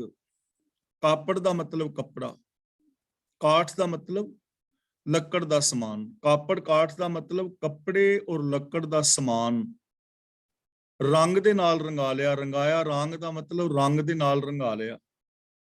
ਕੱਪੜੇ ਔਰ ਲੱਕੜਾਂ ਦਾ ਸਮਾਨ ਕਿਹੜਾ? ਜਿਵੇਂ ਆਪਣੇ ਘਰਾਂ ਦੇ ਪਰਦੇ ਨੇ ਔਰ ਕੁਰਸੀਆਂ ਮੇਜ਼ ਆਦਿਕ ਨੇ, ਫਰਨੀਚਰ ਵਗੈਰਾ ਹੈ, ਇਹਨਾਂ ਸਾਰੀਆਂ ਚੀਜ਼ਾਂ ਨੂੰ ਰੰਗਾਂ ਦੇ ਨਾਲ ਰੰਗਾ ਲਿਆ, ਬੜੇ ਸੋਹਣੇ ਇਹ ਬਣਾ ਲਏ। ਪਲੰਗ ਪੀੜੇ, ਕੁਰਸੀਆਂ ਮੇਜ਼, ਫਰਨੀਚਰ, ਘਰਾਂ ਦੇ ਪਰਦੇ, ਘਰਾਂ ਦੇ ਕੱਪੜੇ। ਘਰ ਗੱਚ ਕੀਤੇ ਬਾਗੇ ਬਾਗ। ਗੱਚ ਦਾ ਮਤਲਬ ਚੂਨਾ, ਬਾਗੇ ਬਾਗ ਦਾ ਮਤਲਬ ਬੱਗੇ ਹੀ ਬੱਗੇ, ਚਿੱਟੇ। ਘਰਾਂ ਨੂੰ ਚੂਨੇ ਨਾਲ ਗੱਚ ਕਰਕੇ ਚਿੱਟੇ ਚਿੱਟੇ ਬਣਾ ਲਿਆ, ਯਾਨੀ ਚੂਨੇ ਦੇ ਨਾਲ ਚਿਣਾਈ ਕਰਕੇ ਔਰ ਚਿੱਟਾ ਰੰਗ ਰੋਗਨ ਕਰ ਲਿਆ, ਘਰ ਸਜਾ ਲਿਆ। ਸਾਧ ਸਹਿਜ ਕਰ ਮਨ ਖਿਲਾਇਆ। ਸਾਧ ਦਾ ਮਤਲਬ ਸਵਾਦ, ਸਹਿਜ ਦਾ ਮਤਲਬ ਇੱਥੇ ਹੈ ਸੁਖ। ਸਾਧ ਕਰ ਦਾ ਮਤਲਬ ਸਵਾਦਾਂ ਨਾਲ, ਖਿਲਾਇਆ ਦਾ ਮਤਲਬ ਖਿਡਾਇਆ, ਪਰਚਾਇਆ। ਤੇ ਐਸੇ ਸਵਾਦਾਂ ਔਰ ਸੁੱਖਾਂ ਦੇ ਨਾਲ ਮਨ ਨੂੰ ਪਰਚਾਉਂਦਾ ਰਿਹਾ, ਮਨ ਨੂੰ ਇਹਨਾਂ ਖੇਡਾਂ ਦੇ ਵਿੱਚ ਲਾਈ ਰੱਖਿਆ ਕਿ ਬੜੇ ਸੋਹਣੇ ਪਰਦੇ ਨੇ, ਬੜਾ ਸੋਹਣਾ ਫਰਨੀਚਰ ਹੈ, ਬੜਾ ਸੋਹਣਾ ਮਕਾਨ ਹੈ। ਤੇ ਸੱਚ ਦੇ ਨਾਲ ਨਹੀਂ ਜੁੜਿਆ, ਕਿਰਤ ਚੰਗੀ ਨਹੀਂ ਕੀਤੀ, 2 ਨੰਬਰ ਦੇ ਧੰਦੇ ਕਰਕੇ ਮਕਾਨ ਬਣਾ ਲਏ, ਮਾੜੇ ਕਰਮ ਕਰਕੇ ਮਕਾਨ ਬਣਾ ਲਏ, ਜਾਂ ਮਕਾਨ ਚੰਗੇ ਬਣਾ ਲਏ, ਰੰਗ ਰੋਗਨ ਕਰ ਲਿਆ, ਪਰਦੇ ਰੰਗਾ ਲਏ, ਫਰਨੀਚਰ ਚੰਗਾ ਲੈਣ ਦਾ, ਪਰ ਸੋਚ ਮਾੜੀ ਹੈ, ਬਿਹੇਵੀਅਰ ਮਾੜਾ ਹੈ। ਤੈ ਸਹਿ ਪਾਸੋਂ ਕਹਿਣ ਕਹਾਇਆ। ਪਾਸੋਂ ਦਾ ਮਤਲਬ ਕੋਲੋਂ, ਤੇ ਕਹਿਣ ਦਾ ਮਤਲਬ ਹੈਗਾ ਇੱਥੇ ਉਲਾਮਾ। ਕਹਾਇਆ ਦਾ ਮਤਲਬ ਅਖਵਾਇਆ, ਉਲਾਮਾ ਲਿਆ। ਪਰ ਇਹਨਾਂ ਕੰਮਾਂ ਨਾਲ ਤੇਰੇ ਪਾਸੋਂ ਉਲਾਮਾ ਲਿਆ, ਰੱਬ ਵੱਲੋਂ ਤਾਂ ਉਲਾਮਾ ਹੀ ਰਿਹਾ। ਮੰਨ ਲਓ ਤੁਸੀਂ ਕੋਈ ਵਿਆਹ ਸ਼ਾਦੀ ਕੀਤੀ, ਲੇਕਿਨ ਉਸ ਵਿਆਹ ਸ਼ਾਦੀ ਵਿੱਚ ਕਿਸੇ ਆਪਣੇ ਸੱਜਣ ਮਿੱਤਰ ਨੂੰ ਨਹੀਂ ਬੁਲਾਇਆ, ਕਿਸੇ ਕਾਰਨ ਭੁੱਲ ਗਏ। ਬੇਸ਼ੱਕ ਤੁਸੀਂ ਗਲਤੀ ਨਾਲ ਹੀ ਭੁੱਲ ਗਏ, ਪਰ ਉਹਦਾ ਤਾਂ ਉਲਾਮਾ ਸਾਰੀ ਜ਼ਿੰਦਗੀ ਰਹਿਣਾ ਨਾ, ਯਾਰ ਤੂੰ ਮੈਨੂੰ ਵਿਆਹ ਤੇ ਨਹੀਂ ਸੀ ਬੁਲਾਇਆ। ਮਤਲਬ ਇਹ ਮਿਸਾਲ ਦੇ ਰਿਹਾ ਵਾਂ, ਉਲਾਮਾ ਰਿਹਾ ਨਾ ਵੀ ਤੂੰ ਇਹ ਕੰਮ ਤੇ ਕੀਤਾ ਹੀ ਨਹੀਂ, ਇਹ ਕੰਮ ਤੇ ਤੂੰ ਕੀਤਾ ਹੀ ਨਹੀਂ, ਉਲਾਮਾ ਬਣਿਆ ਰਿਹਾ ਨਾ। ਤਾਂ ਬੇਸ਼ੱਕ ਤੁਸੀਂ ਬਹੁਤ ਚੰਗਾ ਸਾਰਾ ਕੁਝ ਕਰ ਲਿਆ, ਪਰ ਰੱਬ ਵੱਲੋਂ ਤੇ ਉਲਾਮਾ ਹੀ ਰਿਹਾ ਵੀ ਸੱਜਣਾ ਰੱਬੀ ਹੁਕਮ ਦੇ ਵਿੱਚ ਤੇ ਤੂੰ ਤੁਰਿਆ ਹੀ ਨਹੀਂ, ਰੱਬੀ ਗੁਣਾਂ ਦੇ ਵਾਲਾ ਤੇ ਜ਼ਿੰਦਗੀ ਜੀਵੀ ਨਹੀਂ। ਘਰ ਮਕਾਨ ਦਾ ਉਲਾਮਾ ਨਹੀਂ ਹੈ, ਘਰ ਬਣਾ ਲਿਆ, ਚੰਗਾ ਕੀਤਾ, ਕੱਪੜੇ ਰੰਗ ਲਏ, ਫਰਸ਼ ਰੰਗ ਲਏ, ਚੰਗੇ ਬਣਾ ਲਏ, ਇਹਦਾ ਉਲਾਮਾ ਨਹੀਂ ਹੈ। ਉਲਾਮਾ ਇਹ ਹੈ ਕਿ ਸਾਰਾ ਕੁਝ ਹੋਣ ਦੇ ਬਾਵਜੂਦ ਵੀ ਤੂੰ ਸੱਚ ਦੇ ਨਾਲ ਨਹੀਂ ਜੁੜਿਆ। ਉਲਾਮਾ ਇਹ ਰਿਹਾ ਸਿਰ ਤੇ, ਪਛਤਾਵਾ ਇਹ ਸਿਰ ਦੇ ਉੱਤੇ ਰਿਹਾ ਵੀ ਤੂੰ ਇਨਸਾਨ ਹੁੰਦਾ ਹੋਇਆ ਵੀ ਇਨਸਾਨੀਅਤ ਵਾਲੀ ਜ਼ਿੰਦਗੀ ਨਹੀਂ ਜੀ, ਤਾਂ ਰੱਬ ਵੱਲੋਂ ਉਲਾਮਾ ਲਿਆ। ਮਤਲਬ ਕਿ ਸੱਚਾ ਜੀਵਨ ਨਾ ਜੀਵਿਆ, ਤਾਂ ਜ਼ਿੰਦਗੀ ਦੇ ਅੰਦਰ ਇੱਕ ਪਛਤਾਵਾ ਔਰ ਉਲਾਮਾ ਰਹਿ ਗਿਆ। ਮਿੱਠਾ ਕਰਕੇ ਕੌੜਾ ਖਾਇਆ। ਕੌੜੇ ਨੂੰ ਮਿੱਠਾ ਸਮਝ ਕੇ ਭੋਗਦਾ ਰਿਹਾ। ਕੌੜਾ ਦਾ ਮਤਲਬ ਉਹ ਵਿਸ਼ੇ ਭੋਗ ਜਿਹੜੇ ਅੰਤ ਨੂੰ ਦੁਖਦਾਈ ਹੋਣ, ਜਿਨ੍ਹਾਂ ਦਾ ਫਲ ਦੁਖਦਾਈ ਹੋਵੇ। ਨਿੰਦਾ, ਚੁਗਲੀ, ਝੂਠ, ਫਰੇਬ, ਜਾਂ ਆਚਰਨਹੀਨ ਹੋ ਜਾਣਾ, ਜਾਂ ਠੱਗੀਆਂ ਫੇਰੀ ਮਾਰਨੀਆਂ, ਇਹਨਾਂ ਦਾ ਫਲ ਆਖਰ ਕੌੜਾ ਹੀ ਹੈ ਨਾ। ਤਾਂ ਗੁਰੂ ਸਾਹਿਬ ਜੀ ਕਹਿੰਦੇ ਨੇ ਵਿਸ਼ੇ ਵਿਕਾਰ ਜਿਹੜੇ ਆਖਰ ਨੂੰ ਕੌੜੇ ਔਰ ਦੁਖਦਾਈ ਹੁੰਦੇ ਨੇ, ਜਿਹੜੇ ਆਤਮਕ ਮੌਤ ਦਾ ਕਾਰਨ ਬਣਦੇ ਨੇ ਉਹਨਾਂ ਨੂੰ ਮਿੱਠਾ ਸਮਝ ਕੇ, ਸਵਾਦਲੇ ਸਮਝ ਕੇ ਤੇ ਖਾਂਦਾ ਰਿਹਾ। ਮਿੱਠਾ ਕਰਕੇ ਕੌੜਾ ਖਾਇਆ, ਮਿੱਠਾ ਸਮਝ ਕੇ, ਸਵਾਦਲੇ ਸਮਝ ਕੇ ਆਤਮਕ ਮੌਤ ਲਿਆਉਣ ਵਾਲੀ ਜ਼ਹਿਰ ਨੂੰ ਖਾਂਦਾ ਰਿਹਾ। ਤੇ ਉਹਦਾ ਰਿਜ਼ਲਟ ਕੀ ਨਿਕਲਿਆ ਜੀ? 3 ਕੌੜੇ ਤਨ ਰੋਗ ਜਮਾਇਆ। 3 ਦਾ ਮਤਲਬ ਉਸਨੇ, 3 ਕੌੜੇ ਦਾ ਮਤਲਬ ਉਸ ਵਿਸ਼ੇ ਨੇ, ਭੋਗ ਨੇ, ਦੁਖਦਾਈ ਚਸਕੇ ਨੇ। ਉਸ ਵਿਸ਼ੇ ਭੋਗ ਤੇ ਦੁਖਦਾਈ ਚਸਕੇ ਨੇ ਸਰੀਰ ਦੇ ਅੰਦਰ ਰੋਗ ਪੈਦਾ ਕਰ ਦਿੱਤਾ। ਸਰੀਰ ਦੇ ਅੰਦਰ ਰੋਗ ਕਿਹੜਾ? ਅੱਖਾਂ ਮਾੜਾ ਵੇਖਣ ਲੱਗ ਗਈਆਂ, ਜ਼ਬਾਨ ਮਾੜਾ ਬੋਲਣ ਲੱਗ ਗਈ, ਹੱਥ ਮਾੜੇ ਕਰਮ ਕਰਨ ਲੱਗ ਗਿਆ, ਔਰ ਬਾਕੀ ਸਰੀਰਕ ਰੋਗ ਵੀ ਪੈਦਾ ਹੋ ਗਏ। ਪਰ ਹੁਣ ਗੁਰੂ ਜੀ ਕਹਿੰਦੇ ਨੇ, ਜੇ ਫਿਰ ਮਿੱਠਾ ਪੇੜੈ ਪਾਏ। ਮਿੱਠਾ ਦਾ ਮਤਲਬ ਜੋ ਆਤਮਕ ਜੀਵਨ ਦੇਣ ਵਾਲੇ ਗੁਣ ਨੇ, ਪ੍ਰਭੂ ਦੀ ਸਿਫਤ ਸਲਾਹ। ਪੇੜੈ ਪਾਏ ਦਾ ਮਤਲਬ ਪੱਲੇ ਪੈ ਜਾਏ, ਮਿਲ ਜਾਏ। ਪਰ ਗੁਰੂ ਜੀ ਕਹਿੰਦੇ ਨੇ, ਜੇਕਰ ਕੋਈ ਬੰਦਾ ਆਪਣੀ ਜ਼ਿੰਦਗੀ ਗਵਾ ਬੈਠਾ ਹੈ, ਵਿਸ਼ੇ ਭੋਗ ਭੋਗ ਭੋਗ ਕੇ ਆਪਣੇ ਜੀਵਨ ਨੂੰ ਖੁਆਰ ਕਰ ਬੈਠਾ ਹੈ, ਤਾਂ ਫਿਰ ਵੀ ਘਬਰਾਉਣ ਦੀ ਲੋੜ ਨਹੀਂ, ਨਿਰਾਸ਼ ਹੋਣ ਦੀ ਲੋੜ ਨਹੀਂ, ਬਚ ਸਕਦਾ ਹੈ ਬੰਦਾ ਹਾਲੇ ਵੀ। ਜੇ ਫਿਰ ਮਿੱਠਾ ਪੇੜੈ ਪਾਏ, ਤੇ ਜੇਕਰ ਇਹਦੇ ਪੱਲੇ ਫਿਰ ਸ਼ੁਭ ਗੁਣ ਪੈ ਜਾਣ, ਆਤਮਕ ਜੀਵਨ ਲਿਆਉਣ ਵਾਲੇ, ਜੇ ਫਿਰ ਇਹ ਰੱਬੀ ਰਜ਼ਾ ਨੂੰ ਅਪਣਾ ਲਵੇ, ਤੋ ਕੌੜਤਨ ਚੂਕਸ ਮਾਏ। ਮਾਏ ਦਾ ਮਤਲਬ ਹੈ ਮਾਂ, ਕੌੜਤਨ ਦਾ ਮਤਲਬ ਵਿਸ਼ੇ ਭੋਗਾਂ ਤੋਂ ਪੈਦਾ ਹੋਇਆ ਦੁੱਖ। ਤਾਂ ਹੈ ਮਾਂ, ਵਿਸ਼ੇ ਭੋਗਾਂ ਤੋਂ ਪੈਦਾ ਹੋਇਆ ਦੁੱਖ ਫਿਰ ਦੂਰ ਹੋ ਸਕਦਾ ਹੈ। ਜਿਹੜੇ ਕੌੜੇ ਨੂੰ, ਵਿਸ਼ੇ ਵਿਕਾਰਾਂ ਨੂੰ ਮਿੱਠਾ ਕਰਕੇ ਭੋਗਦੇ ਰਹੇ ਭੁਲੇਖੇ ਨਾਲ, ਉਹਨੇ ਸਾਡੀ ਜ਼ਿੰਦਗੀ ਅੰਦਰ ਦੁੱਖ ਪੈਦਾ ਕਰ ਦਿੱਤੇ। ਪਰ ਜੇ ਹੁਣ ਵੀ ਬੰਦਾ ਸ਼ੁਭ ਗੁਣਾਂ ਦਾ ਧਾਰਨੀ ਹੋ ਜਾਏ, ਰੱਬੀ ਰਜ਼ਾ ਵਿੱਚ ਤੁਰਨ ਲੱਗ ਜਾਏ, ਤਾਂ ਉਹ ਜਿਹੜੇ ਕੁੜੱਤਨ ਦੇ ਦੁੱਖ ਨੇ, ਵਿਸ਼ੇ ਭੋਗਾਂ ਦੇ, ਉਹ ਫਿਰ ਮੁੱਕ ਸਕਦੇ ਨੇ। ਫਿਰ ਬੰਦਾ ਸੁਖੀ ਔਰ ਸ਼ਾਂਤ ਹੋ ਸਕਦਾ ਹੈ। ਮਤਲਬ ਜੀਵਨ ਬਦਲਣ ਦੀ ਪੋਸੀਬਿਲਿਟੀ ਹਰ ਵਕਤ, ਹਰ ਥਾਂ ਦੇ ਉੱਤੇ ਮੌਜੂਦ ਹੈ। ਨਾਨਕ ਗੁਰਮੁਖ ਪਾਵੈ ਸੋਏ। ਪਰ ਇਹ ਜਿਹੜੀ ਦਾਤ ਹੈ, ਇਹ ਜਿਹੜੇ ਗੁਣ ਨੇ, ਇਹ ਜੋ ਜੀਵਨ ਹੈ, ਗੁਰੂ ਪਾਤਸ਼ਾਹ ਜੀ ਕਹਿੰਦੇ ਨੇ, ਉਹ ਬੰਦਾ ਪਾਉਂਦਾ ਹੈ ਜੋ ਗੁਰੂ ਦੇ ਚਰਨਾਂ ਦੀ ਸ਼ਰਨ ਵਿੱਚ ਆਉਂਦਾ ਹੈ। ਉਹ ਸ਼ੁਭ ਗੁਣ ਗੁਰੂ ਦੀ ਰਾਹੀਂ ਮਿਲਦੇ ਨੇ। ਤੇ ਮਿਲਦੇ ਕਿਵੇਂ ਨੇ? ਜਿਸ ਨੂੰ ਪ੍ਰਾਪਤ ਲਿਖਿਆ ਹੋਏ, ਜਿਹਦੇ ਭਾਗਾਂ ਵਿੱਚ ਲਿਖਿਆ ਹੋਏ, ਲੇਖ ਲਿਖਿਆ ਹੋਏ, ਉਹ ਗੁਰੂ ਦੇ ਚਰਨਾਂ ਦੀ ਸ਼ਰਨ ਵਿੱਚ ਆਉਂਦਾ ਹੈ, ਉਹ ਗੁਣ ਪ੍ਰਾਪਤ ਕਰ ਲੈਂਦਾ ਹੈ। ਹੁਣ ਗੁਰੂ ਦੇ ਮਿਲਾਪ ਦਾ ਲੇਖ ਲਿਖਿਆ ਹੋਵੇ, ਤੇ ਇਹ ਲੇਖ ਅਸੀਂ ਆਪ ਲਿਖਣੇ ਨੇ। ਵਿਸ਼ੇ ਭੋਗਾਂ ਦੇ ਲੇਖ ਵੀ ਅਸੀਂ ਆਪ ਲਿਖੇ ਨੇ ਕਿ ਮੈਂ ਝੂਠ ਬੋਲਿਆ, ਮੈਂ ਈਰਖਾ ਕਰਾਂ, ਦਵੇਸ਼ ਕਰਾਂ, ਵੈਰ ਵਿਰੋਧ ਕਮਾਵਾਂ। ਇਹ ਸੰਸਕਾਰ ਅਸੀਂ ਆਪ ਪੈਦਾ ਕੀਤੇ ਨੇ। ਤੇ ਜੇ ਬੰਦਾ ਆਪਣੇ ਅੰਦਰ ਇਹ ਸੰਸਕਾਰ ਲਿਖੇ ਕਿ ਅੱਜ ਮੈਂ ਗੁਰਬਾਣੀ ਪੜ੍ਹਨੀ ਹੈ, ਮੈਂ ਅੱਜ ਗੁਰਬਾਣੀ ਦੇ ਮੀਨਿੰਗ ਸਮਝਣੇ ਨੇ, ਮੈਂ ਗੁਰਬਾਣੀ ਮੁਤਾਬਕ ਜ਼ਿੰਦਗੀ ਜੀਣੀ ਸ਼ੁਰੂ ਕਰਨੀ ਹੈ, ਜੇ ਇਹ ਲੇਖ ਲਿਖੇ, ਤਾਂ ਇਹ ਲੇਖ ਲਿਖੇ ਜਾਣਗੇ, ਫਿਰ ਗੁਣ ਸਾਨੂੰ ਮਿਲ ਜਾਣਗੇ। ਤਾਂ ਗੁਰੂ ਪਾਤਸ਼ਾਹ ਜੀ ਕਹਿੰਦੇ ਨੇ, ਜਿਨ੍ਹਾਂ ਦੇ ਅੰਦਰ ਇਹ ਸ਼ੁਭ ਸੰਸਕਾਰ ਹੁੰਦੇ ਨੇ, ਉਹਨਾਂ ਦਾ ਗੁਰੂ ਦੇ ਨਾਲ ਮਿਲਾਪ ਹੁੰਦਾ ਹੈ, ਤੇ ਗੁਰੂ ਦੇ ਗਿਆਨ ਰਾਹੀਂ ਸਾਨੂੰ ਇਹ ਗੁਣ ਮਿਲ ਜਾਂਦੇ ਨੇ, ਸਮਝ ਸਾਨੂੰ ਮਿਲਦੀ ਹੈ, ਔਰ ਅਸੀਂ ਸਹੀ ਜੀਵਨ ਅਪਣਾ ਲੈਂਦੇ ਹਾਂ। ਪੌੜੀ, ਜਿਨ ਕੈ ਹਿਰਦੈ ਮੈਲ ਕਪਟ ਹੈ, ਬਾਹਰ ਤੋਂ ਆਇਆ। ਬਾਹਰ ਦਾ ਮਤਲਬ ਬਾਹਰਲਾ ਪਾਸਾ, ਸਰੀਰ। ਜਿਨ੍ਹਾਂ ਮਨੁੱਖਾਂ ਦੇ ਹਿਰਦੇ ਦੇ ਅੰਦਰ, ਮਾਨਸਿਕਤਾ ਦੇ ਅੰਦਰ ਸਫਾਈ ਨਹੀਂ, ਮੈਲ ਹੈ, ਧੋਖਾ ਹੈ, ਛਲ ਹੈ, ਕਪਟ ਹੈ, ਅੰਦਰ ਤੇ ਛਲ ਕਪਟ ਹੈ, ਅੰਦਰ ਈਰਖਾ ਦਵੇਸ਼ ਦੀ ਮੈਲ ਹੈ।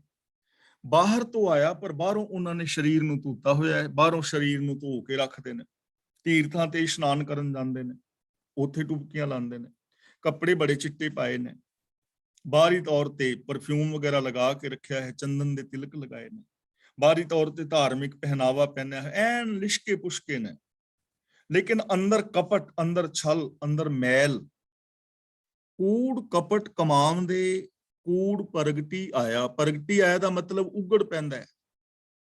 ਉਹ ਆਪਣੇ ਹਰ ਇੱਕ ਕੰਮਕਾਰ ਦੇ ਵਿੱਚ ਝੂਠ ਔਰ ਫਰੇਬ ਵਰਤਦੇ ਨੇ, ਝੂਠ ਔਰ ਧੋਖਾ ਵਰਤਦੇ ਨੇ। ਜਿਨ੍ਹਾਂ ਦੇ ਅੰਦਰ ਕੂੜ ਹੈ, ਉਹ ਆਪਣੇ ਹਰ ਕੰਮ ਦੇ ਅੰਦਰ ਝੂਠ ਔਰ ਧੋਖਾ ਵਰਤਣਗੇ। ਬਾਹਰੋਂ ਬੇਸ਼ੱਕ ਲਿਸ਼ਕੇ ਪੁਸ਼ਕੇ ਨੇ, ਤੀਰਥਾਂ ਤੇ ਇਸ਼ਨਾਨ ਵੀ ਕਰਦੇ ਨੇ, ਕੱਪੜੇ ਵੀ ਬੜੇ ਬਸਤਰ ਵਧੀਆ ਪਾਉਂਦੇ ਨੇ, ਪਰ ਗੁਰੂ ਜੀ ਕਹਿੰਦੇ ਨੇ ਕੂੜ ਪ੍ਰਗਟੀ ਆਇਆ, ਝੂਠ ਉਹਨਾਂ ਦਾ ਪ੍ਰਗਟ ਹੋ ਜਾਂਦਾ ਬਿਹੇਵੀਅਰ ਦੇ ਵਿੱਚੋਂ। ਕਿਉਂਕਿ ਜਿਹਦੇ ਅੰਦਰ ਛਲ ਕਪਟ ਹੈ, ਉਹਨੇ ਛਲ ਕਪਟ ਕਮਾਣਾ ਹੈ, ਉਹਨੇ ਛਿਪੇ ਤੇ ਰਹਿਣਾ ਨਹੀਂ। ਅੰਦਰ ਕਮਾਣਾ ਸਰ ਪਰ ਉਗੜੈ, ਭਾਵੇਂ ਕੋਈ ਬਹਿ ਧਰਤੀ ਵਿੱਚ ਕਮਾਈ। ਬੀਜ ਤੇ ਉਹ ਪ੍ਰਗਟ ਹੋਣਾ ਹੈ ਜੋ ਅੰਦਰ ਬੀਜਿਆ ਹੈ। ਜੇ ਜੌਂ ਬੀਜੇ ਨੇ ਤੇ ਲੋਕਾਂ ਨੂੰ ਕਹਿੰਦੇ ਫਿਰਨ ਵੀ ਕਣਕ ਬੀਜੇ ਨੇ, ਤੇ ਕਣਕ ਕਹਿਣ ਦੇ ਨਾਲ ਕਣਕ ਥੋੜਾ ਉਗਣੇ ਤੇ ਜੌਂ ਨੇ। ਬਾਹਰੋਂ ਤੀਰਥਾਂ ਤੇ ਇਸ਼ਨਾਨ ਕਰਨ ਨਾਲ ਤੇ ਚੰਗੇ ਬਣਨ ਦੇ ਨਾਲ ਚੰਗੇ ਥੋੜੀ ਹੋਣਾ ਹੈ। ਅੰਦਰੋਂ ਤੇ ਉਹ ਕਰਮ ਪ੍ਰਗਟ ਹੋਣੇ ਨੇ ਜੋ ਮਾਨਸਿਕਤਾ ਵਿੱਚ ਬੀਜ ਨੇ। ਅੰਦਰ ਹੋਏ ਸੋ ਨਿਕਲੇ, ਨਹਿ ਛਪੈ ਛਪਾਇਆ। ਕਿਉਂਕਿ ਮਨ ਦੇ ਅੰਦਰ ਜੋ ਕੁਝ ਹੁੰਦਾ ਹੈ ਨਾ, ਉਹ ਨਿਕਲ ਪੈਂਦਾ ਹੈ, ਪ੍ਰਗਟ ਹੋ ਜਾਂਦਾ ਹੈ, ਜ਼ਾਹਰ ਹੋ ਜਾਂਦਾ ਹੈ। ਲੁਕਾਇਆ ਲੁਕਦਾ ਨਹੀਂ, ਜਿੰਨਾ ਮਰਜ਼ੀ ਲੁਕਾ ਲਓ। ਲੁਕਦਾ ਕਿਤੇ?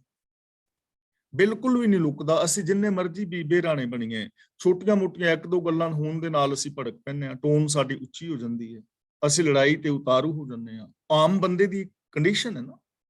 ਛੁਪਾਇਆ ਨਹੀਂ ਛੁਪਦਾ, ਜੋ ਕੁਛ ਅੰਦਰ ਹੁੰਦਾ ਹੈ ਉਹ ਪ੍ਰਗਟ ਹੋ ਜਾਂਦਾ ਹੈ, ਕਦੇ ਵੀ ਨਹੀਂ ਲੁਕਦਾ।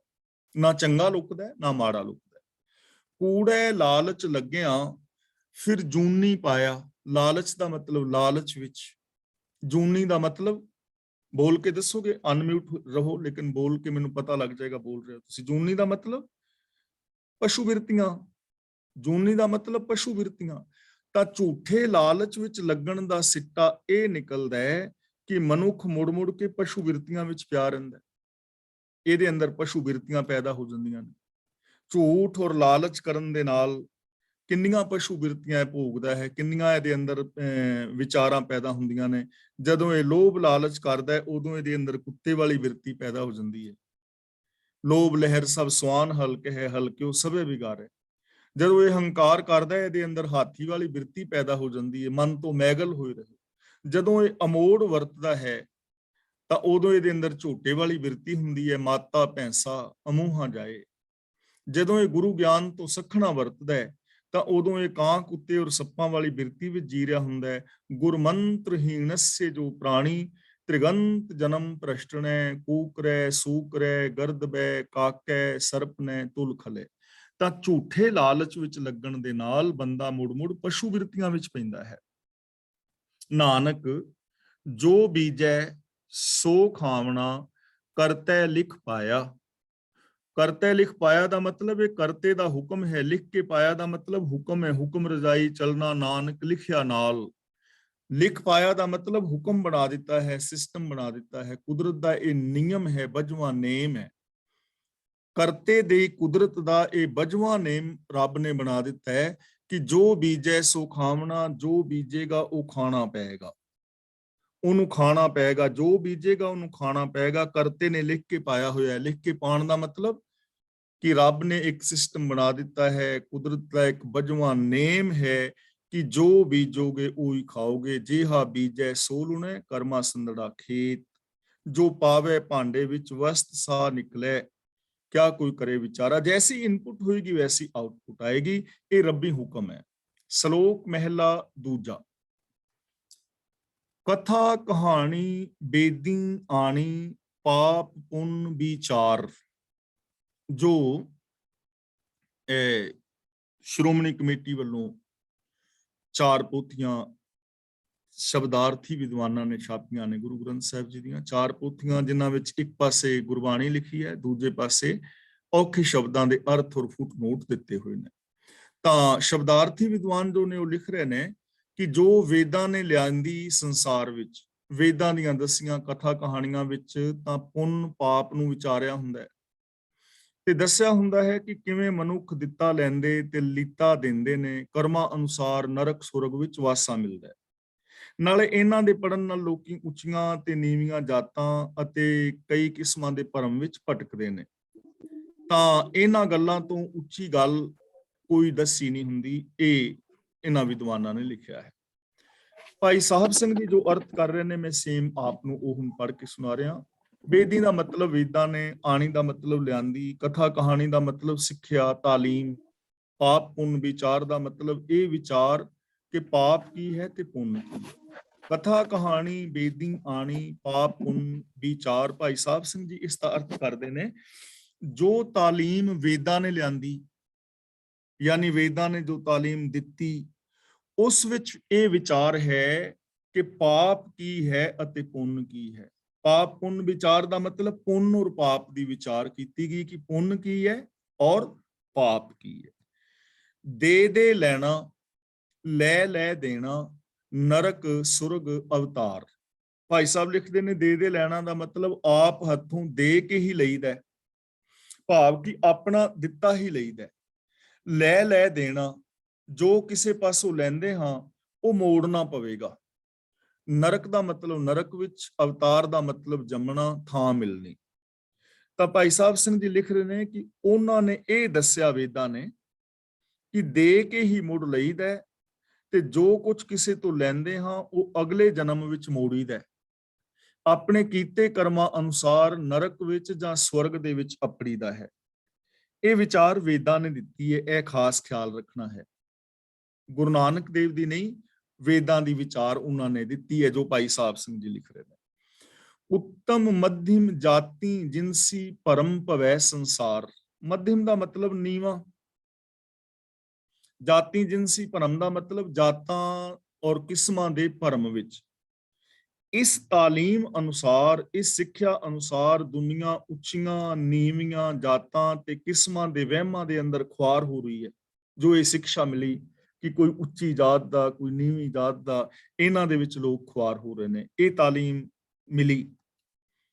ਪਰ ਗੁਰੂ ਜੀ ਕਹਿੰਦੇ ਨੇ ਅੰਮ੍ਰਿਤ ਬਾਣੀ ਤਤ ਵਖਾਣੀ, ਗਿਆਨ ਧਿਆਨ ਵਿੱਚ ਆਈ। ਤਤ ਦਾ ਮਤਲਬ ਅਸਲੀਅਤ, ਜਗਤ ਦਾ ਮੂਲ ਪ੍ਰਭੂ। ਵਖਾਣੀ ਦਾ ਮਤਲਬ ਬਿਆਨ ਕਰਨ ਵਾਲੀ। ਗਿਆਨ ਧਿਆਨ ਵਿੱਚ ਦਾ ਮਤਲਬ ਤਤ ਦੇ ਗਿਆਨ ਤੇ ਤਤ ਦੇ ਧਿਆਨ ਦੇ ਸੰਬੰਧ ਵਿੱਚ, ਯਾਨੀ ਪ੍ਰਭੂ ਦੇ ਗੁਣਾਂ ਦੀ ਵਿਚਾਰ ਕੀਤਿਆਂ ਤੇ ਪ੍ਰਭੂ ਦੇ ਗੁਣਾਂ ਦੇ ਅੰਦਰ ਸੁਰਤ ਜੋੜਿਆਂ। ਆਈ ਦਾ ਮਤਲਬ ਪ੍ਰਗਟ ਹੋਈ ਦਾ ਮਤਲਬ ਉਚਾਰੀ ਗਈ। ਤਾਂ ਜੋ ਪ੍ਰਭੂ ਪਰਮਾਤਮਾ ਦੀ, ਪ੍ਰਭੂ ਦੀ ਸਿਫਤ ਸਲਾਹ ਦੀ ਬਾਣੀ ਅੰਮ੍ਰਿਤ ਦੇ ਨਾਲ ਭਰੀ ਹੋਈ ਹੈ ਤੇ ਪ੍ਰਭੂ ਦੇ ਗੁਣ ਬਿਆਨ ਕਰਦੀ ਹੈ। ਇਹ ਸਿਫਤ ਸਲਾਹ ਦੀ ਬਾਣੀ ਪ੍ਰਭੂ ਦੇ ਗੁਣਾਂ ਦੀ ਵਿਚਾਰ ਕੀਤਿਆਂ ਔਰ ਪ੍ਰਭੂ ਦੇ ਗੁਣਾਂ ਵਿੱਚ ਸੁਰਤ ਜੋੜਿਆਂ ਪ੍ਰਗਟ ਹੁੰਦੀ ਹੈ। ਯਾਨੀ ਜੋ ਗੁਰੂ ਦੀ ਪਾਵਨ ਬਾਣੀ ਹੈ ਉਹ ਸਾਨੂੰ ਗੁਣਾਂ ਦੀ ਵਿਚਾਰ ਕਰਨੀ, ਰੱਬੀ ਰਜ਼ਾ ਦੇ ਵਿੱਚ ਤੁਰਨ ਦੀ ਜਾਚ ਦੱਸਦੀ ਹੈ। ਜੋ ਗੁਰੂ ਦਾ ਗਿਆਨ ਹੈ, ਜੋ ਗੁਰੂ ਦੀ ਸਿੱਖਿਆ ਹੈ। ਗੁਰਮੁਖ ਆਖੀ ਗੁਰਮੁਖ ਜਾਤੀ, ਸੁਰਤੀ ਕਰਮ ਧਿਆਈ। ਸੁਰਤੀ ਦਾ ਮਤਲਬ ਸੁਰਤਿਆਂ ਨੇ, ਕਰਮ ਦਾ ਮਤਲਬ ਬਖਸ਼ਿਸ਼ ਨਾਲ, ਧਿਆਈ ਦਾ ਮਤਲਬ ਧਿਆਨ ਵਿੱਚ। ਗੁਰਮੁਖ ਆਖੀ ਦਾ ਮਤਲਬ ਗੁਰੂ ਨੇ ਉਚਾਰੀ, ਜਾਤੀ ਦਾ ਮਤਲਬ ਸਮਝੀ। ਜੋ ਬਾਣੀ ਗੁਰੂ ਨੇ ਉਚਾਰੀ, ਜੋ ਗੁਰੂ ਨੇ ਗਿਆਨ ਦਿੱਤਾ, ਜਿਸ ਤੇ ਡੂੰਘੇ ਭੇਤ ਨੂੰ ਗੁਰੂ ਨੇ ਸਮਝਿਆ, ਉਹਨੂੰ ਸੁਰਤਿਆਂ ਨੇ ਧਿਆਇਆ ਦਾ ਮਤਲਬ ਧਿਆਨ ਦੇ ਅੰਦਰ ਰੱਖਿਆ। ਯਾਨੀ ਜੋ ਗੁਰੂ ਦਾ ਗਿਆਨ ਹੈ, ਜੋ ਯੂਨੀਵਰਸਲ ਟਰੁੱਥ ਦੀ ਗੱਲ ਕਰਦਾ ਹੈ, ਇਸ ਗੁਰੂ ਦੇ ਗਿਆਨ ਨੂੰ, ਯੂਨੀਵਰਸਲ ਟਰੁੱਥ ਨੂੰ ਜਿਹੜੇ ਸੁਰਤ ਵਾਲੇ ਨੇ ਉਹਨਾਂ ਨੇ ਜਪਿਆ ਦਾ ਮਤਲਬ ਉਹਨਾਂ ਨੇ ਆਪਣੇ ਅਮਲ ਵਿੱਚ ਲਿਆਂਦਾ, ਸਾਂਝ ਪਾਈ। ਦੁਬਾਰਾ ਫਿਰ ਸਮਝ ਲਓ ਕਿ ਜੋ ਗੁਰੂ ਦਾ ਗਿਆਨ ਹੈ, ਬ੍ਰਹਿਮੰਡੀ ਸੱਚ ਹੈ, ਯੂਨੀਵਰਸਲ ਟਰੁੱਥ ਹੈ। ਇਸ ਯੂਨੀਵਰਸਲ ਟਰੁੱਥ ਨੂੰ ਜੋ ਸੁਰਤ ਗਿਆਨਵਾਨ ਨੇ ਉਹਨਾਂ ਨੇ ਇਸ ਯੂਨੀਵਰਸਲ ਟਰੁੱਥ ਦੇ ਨਾਲ ਸਾਂਝ ਬਣਾਈ ਹੈ, ਪੁੰਨ ਪਾਪ ਔਰ ਨਰਕ ਸੁਰਗ ਦੇ ਨਾਲ ਨਹੀਂ। ਹੁਕਮ ਸਾਜ ਹੁਕਮੈ ਵਿੱਚ ਰੱਖੈ, ਹੁਕਮੈ ਅੰਦਰ ਵੇਖੈ। ਹੁਣ ਗੁਰੂ ਦੀ ਪਾਵਨ ਬਾਣੀ, ਗੁਰੂ ਦਾ ਗਿਆਨ ਜੋ ਬ੍ਰਹਿਮੰਡੀ ਸੱਚ ਹੈ, ਉਹ ਸਾਨੂੰ ਕੀ ਦੱਸਦਾ? ਹੁਕਮ ਸਾਜ ਕਿ ਪ੍ਰਭੂ ਆਪਣਾ ਹੁਕਮ ਰੂਪ ਸੱਤਿਆ ਸਾਜ ਕੇ ਹੁਕਮੈ ਵਿੱਚ ਰੱਖੈ, ਹੁਕਮ ਦੇ ਅੰਦਰ ਰੱਖਦਾ ਹੈ। ਹੁਕਮੈ ਅੰਦਰ ਵੇਖੇ ਦਾ ਮਤਲਬ ਹੁਕਮ ਦੇ ਅੰਦਰ ਹੀ ਸੰਭਾਲ ਕਰਦਾ ਹੈ। ਤਾਂ ਗੁਰੂ ਦੇ ਗਿਆਨ ਰਾਹੀਂ, ਬ੍ਰਹਿਮੰਡੀ ਸੱਚ ਰਾਹੀਂ ਸਾਨੂੰ ਪਤਾ ਲੱਗਦਾ ਹੈ ਕਿ ਰੱਬੀ ਹੁਕਮ ਦੇ ਅੰਦਰ ਹੀ ਇਸ ਸੰਸਾਰ ਦੀ ਸਿਰਜਣਾ ਹੋ ਰਹੀ ਹੈ। ਰੱਬੀ ਹੁਕਮ ਦੇ ਅੰਦਰ ਰੱਖੇ ਦਾ ਮਤਲਬ ਇਹਦਾ ਸੰਚਾਲਨ ਹੋ ਰਿਹਾ ਹੈ, ਤੇ ਹੁਕਮੇ ਅੰਦਰ ਵੇਖੇ ਦਾ ਮਤਲਬ ਹੁਕਮ ਦੇ ਅੰਦਰ ਹੀ ਇਸ ਸੰਸਾਰ ਦੀ ਪਾਲਣਾ ਹੋ ਰਹੀ ਹੈ। ਯਾਨੀ ਉਤਪਤੀ ਵੀ, ਪਾਲਣਾ ਵੀ ਔਰ ਸੰਚਾਲਨ ਵੀ ਹੁਕਮ ਦੇ ਅੰਦਰ ਹੋ ਰਿਹਾ ਹੈ, ਸ੍ਰਿਸ਼ਟੀ ਦੇ ਬਜਵੇਂ ਕੁਦਰਤ ਦੇ ਨੇਮਾਂ ਵਿੱਚ ਹੋ ਰਿਹਾ ਹੈ। ਨਾਨਕ ਅੱਗੋਂ ਹੋਮੈ ਟੁੱਟੈ, ਤਾਂ ਕੋ ਲਿਖੀਐ ਲੇਖੈ। ਅੱਗੋਂ ਦਾ ਮਤਲਬ ਪਹਿਲਾਂ, ਇਹ ਕੰਮ ਪਹਿਲਾਂ ਹੀ ਕਰ ਲੈ, ਤਾਂ ਅੱਗੋਂ ਇਹ ਕੰਮ ਅੱਗੋਂ ਹੀ ਕਰ ਲਵੀਂ। ਅੱਗੋਂ ਦਾ ਮਤਲਬ ਇੱਥੇ ਹੈਗਾ ਪਹਿਲਾਂ। ਕੋ ਦਾ ਮਤਲਬ ਕੋਈ ਜੀਵ। ਲਿਖੀਐ ਲੇਖੇ ਦਾ ਮਤਲਬ ਲੇਖੇ ਵਿੱਚ ਲਿਖਿਆ ਜਾਂਦਾ ਹੈ, ਪ੍ਰਵਾਨ ਹੁੰਦਾ ਹੈ। ਨਾਨਕ ਅੱਗੋਂ ਹੋਮੈ ਟੁੱਟੈ, ਕਿ ਇਸ ਬਾਣੀ ਦੀ ਬਰਕਤ ਨਾਲ, ਗੁਰੂ ਗਿਆਨ ਦੀ ਬਰਕਤ ਨਾਲ ਪਹਿਲਾਂ ਜੀਵ ਦੀ ਹਉਮੈ ਦੂਰ ਹੁੰਦੀ ਹੈ। ਨਾਨਕ ਅੱਗੋਂ ਹਉਮੈ ਟੁੱਟੇ, ਇਸ ਗਿਆਨ ਦੀ ਬਰਕਤ ਨਾਲ ਪਹਿਲਾਂ ਹਉਮੈ ਖਤਮ ਹੁੰਦੀ ਹੈ। ਤੇ ਜਦੋਂ ਹਉਮੈ ਖਤਮ ਹੋ ਜਾਏ ਤਾਂ ਕੋ ਲਿਖੀਏ ਲਿਖ ਹੈ, ਤਾਂ ਕੋਈ ਰੱਬ ਦੇ ਲੇਖੇ ਵਿੱਚ ਲਿਖਿਆ ਜਾਂਦਾ ਹੈ, ਪ੍ਰਵਾਨ ਹੁੰਦਾ ਹੈ। ਯਾਨੀ ਆਪਣੀ ਹਉਮੈ ਨੂੰ ਖਤਮ ਕਰਕੇ ਰੱਬੀ ਰਜ਼ਾ ਦੇ ਅੰਦਰ ਜੋ ਚੱਲੇਗਾ ਉਹ ਮਨੁੱਖ ਪ੍ਰਵਾਨ ਹੋਵੇਗਾ।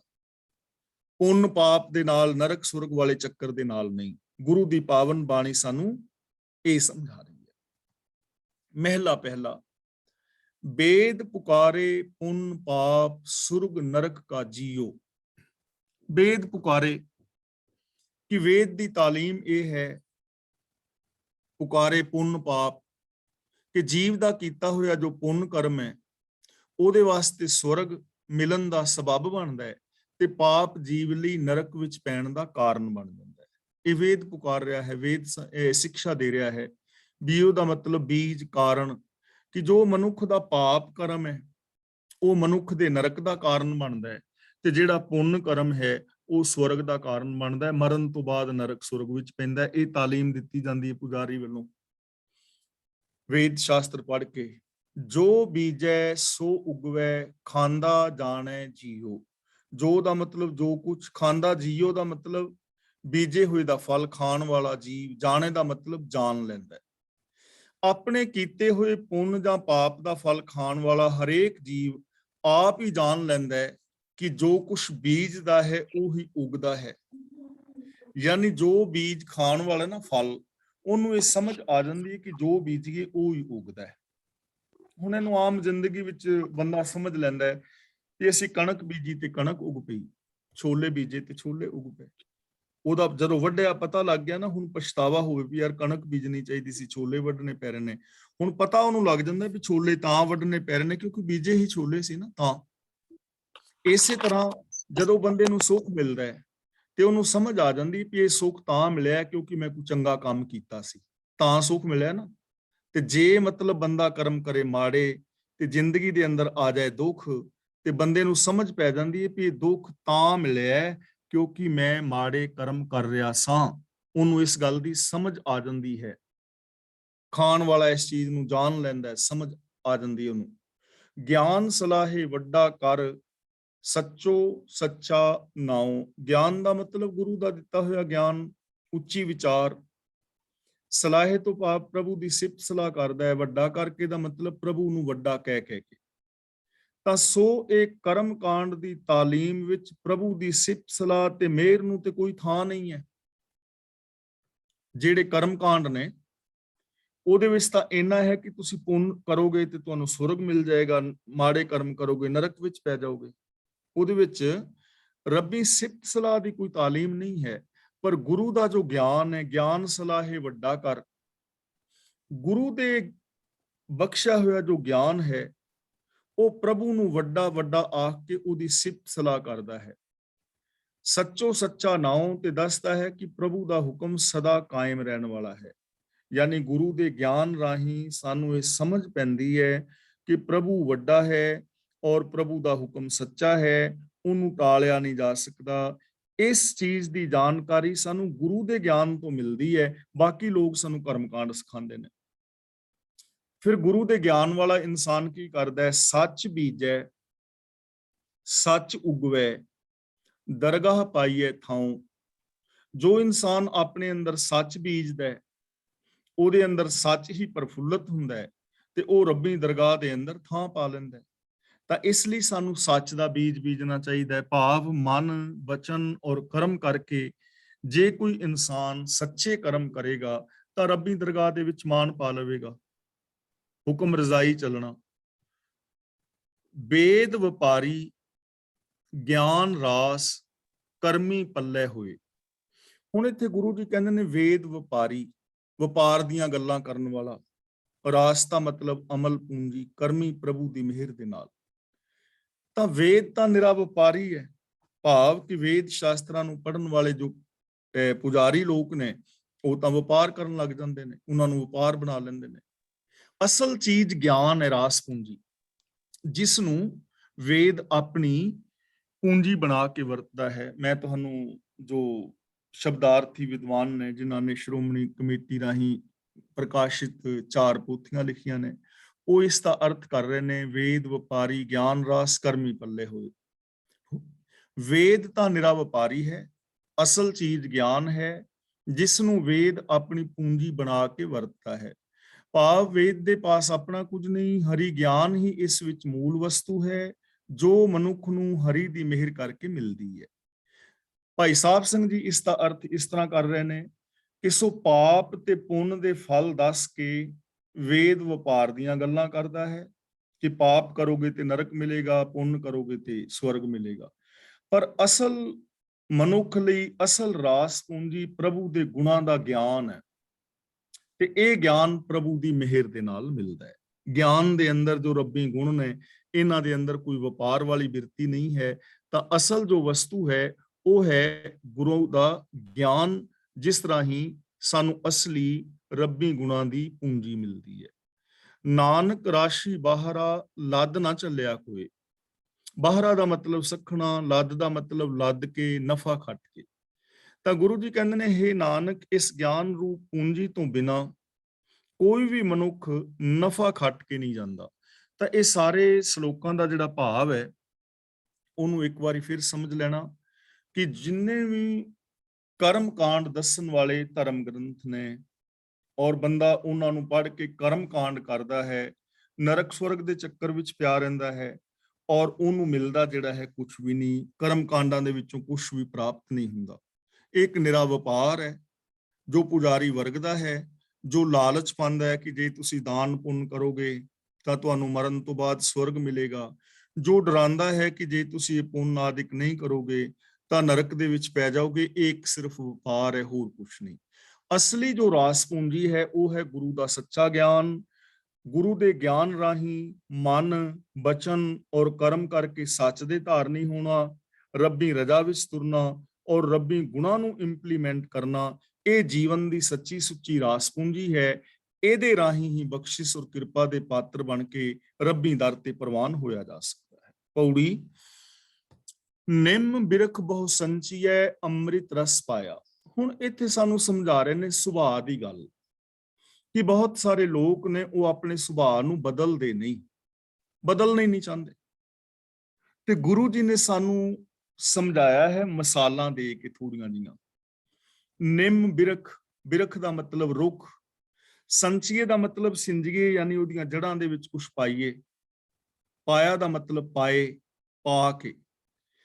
ਜੇ ਨਿੰਮ ਦੇ ਰੁੱਖ ਨੂੰ ਅੰਮ੍ਰਿਤ ਰਸ ਪਾ ਕੇ ਵੀ ਬਹੁਤ ਸਿੰਚੀਏ, ਯਾਨੀ ਨਿੰਮ ਦੇ ਰੁੱਖ ਦੀਆਂ ਜੜ੍ਹਾਂ ਦੇ ਵਿੱਚ ਅੰਮ੍ਰਿਤ ਪਾਈਏ, ਅੰਮ੍ਰਿਤ ਦੇ ਨਾਲ ਉਹਦੀ ਸਿੰਚਾਈ ਕਰੀਏ, ਤਾਂ ਵੀ ਨਿੰਮ ਦੀ ਕੁੜੱਤਣ ਨਹੀਂ ਜਾਂਦੀ। ਬੇਸ਼ੱਕ ਤੁਸੀਂ ਖੰਡ ਦਾ ਸ਼ਰਬਤ ਘੋਲ ਕੇ ਪਾਈ ਜਾਓ ਨਿੰਮ ਦੀਆਂ ਜੜ੍ਹਾਂ 'ਚ, ਮਿਸ਼ਰੀ ਘੋਲ ਕੇ ਪਾਈ ਜਾਓ, ਅੰਮ੍ਰਿਤ ਪਾਈ ਜਾਓ, ਤਾਂ ਨਿੰਮ ਦੀ ਕੁੜੱਤਣ ਨਹੀਂ ਜਾਣੀ। ਉਹਨੇ ਜਿਹੜਾ ਜ਼ਮੀਨ ਦੇ ਵਿੱਚੋਂ ਖਿੱਚਣਾ ਹੈ, ਉਹਦੀਆਂ ਜੜ੍ਹਾਂ 'ਚੋਂ ਕੁੜੱਤਣ ਹੀ ਜਾਣੀ ਹੈ। ਉਹਨੂੰ ਅੰਮ੍ਰਿਤ ਨਾਲ ਤੇ ਤੁਹਾਡੇ ਮਿਠਾਸ ਨਾਲ ਕੋਈ ਲੈਣਾ ਦੇਣਾ ਨਹੀਂ, ਜਿੰਨਾ ਮਰਜ਼ੀ ਪਾਈ ਜਾਓ।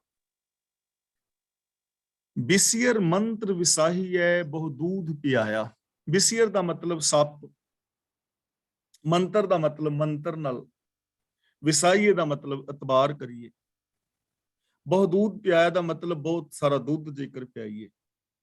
ਤਾਂ ਗੁਰੂ ਜੀ ਕਹਿੰਦੇ ਨੇ ਜੇ ਬਹੁਤ ਦੁੱਧ ਪਿਆ ਕੇ, ਮੰਤਰ ਪੜ ਕੇ ਸੱਪ ਨੂੰ ਆਪਣਾ ਇਤਬਾਰੀ ਬਣਾਈਏ ਕਿ ਅਸੀਂ ਤੇ ਮੰਤਰ ਜੰਤਰ ਪੜ ਲਿਆ, ਮੰਤਰਾਂ ਨਾਲ ਇਹਨੂੰ ਕਾਬੂ ਕਰ ਲਿਆ, ਇਹਨੂੰ ਅਸੀਂ ਦੁੱਧ ਰੋਜ਼ ਪਿਆ ਰਹੇ ਹਾਂ, ਤੇ ਵਿਸ਼ਵਾਸ ਕਰੀਏ ਕਿ ਹੁਣ ਇਹ ਡੰਗ ਨਹੀਂ ਮਾਰੇਗਾ, ਤਾਂ ਗੁਰੂ ਜੀ ਕਹਿੰਦੇ ਨੇ ਸੱਪ ਫਿਰ ਵੀ ਡੰਗ ਮਾਰੇਗਾ। ਸੱਪ ਫਿਰ ਵੀ ਡੰਗ ਮਾਰੇਗਾ ਜੇ ਵਿਸ਼ਵਾਸ ਕਰ ਲਓ ਤੁਸੀਂ ਕਿ ਅਸੀਂ ਮੰਤਰ ਮਾਰ ਲੈਣੇ। ਤਾਂ ਇੱਥੋਂ ਵੀ ਸਾਨੂੰ ਸਮਝ ਆ ਰਹੀ ਹੈ ਕਿ ਮੰਤਰ ਜੰਤਰ ਕੁਛ ਨਹੀਂ ਹੁੰਦੇ। ਪਰ ਜੇ ਕੋਈ ਮੰਤਰ ਪੜ ਲਵੇ ਕਿ ਮੈਂ ਤੇ ਸੱਪ ਵਾਲਾ ਮੰਤਰ ਪੜ ਲਿਆ ਹੈ, ਮੈਂ ਸੱਪ ਨੂੰ ਦੁੱਧ ਵੀ ਪਿਆਨਾ ਵਾਂ, ਤੇ ਹੁਣ ਜਿਹੜਾ ਇਹ ਸੱਪ ਹੈ ਇਹਦੇ ਅੰਦਰ ਜ਼ਹਿਰ ਨਹੀਂ ਬਣੇਗਾ, ਇਹ ਡੰਗ ਨਹੀਂ ਮਾਰੇਗਾ, ਤਾਂ ਸੱਪ ਨੇ ਫਿਰ ਵੀ ਡੰਗ ਮਾਰਨਾ ਹੈ, ਉਹਦੇ ਅੰਦਰ ਫਿਰ ਵੀ ਜ਼ਹਿਰ ਹੀ ਪੈਦਾ ਹੋਏਗਾ।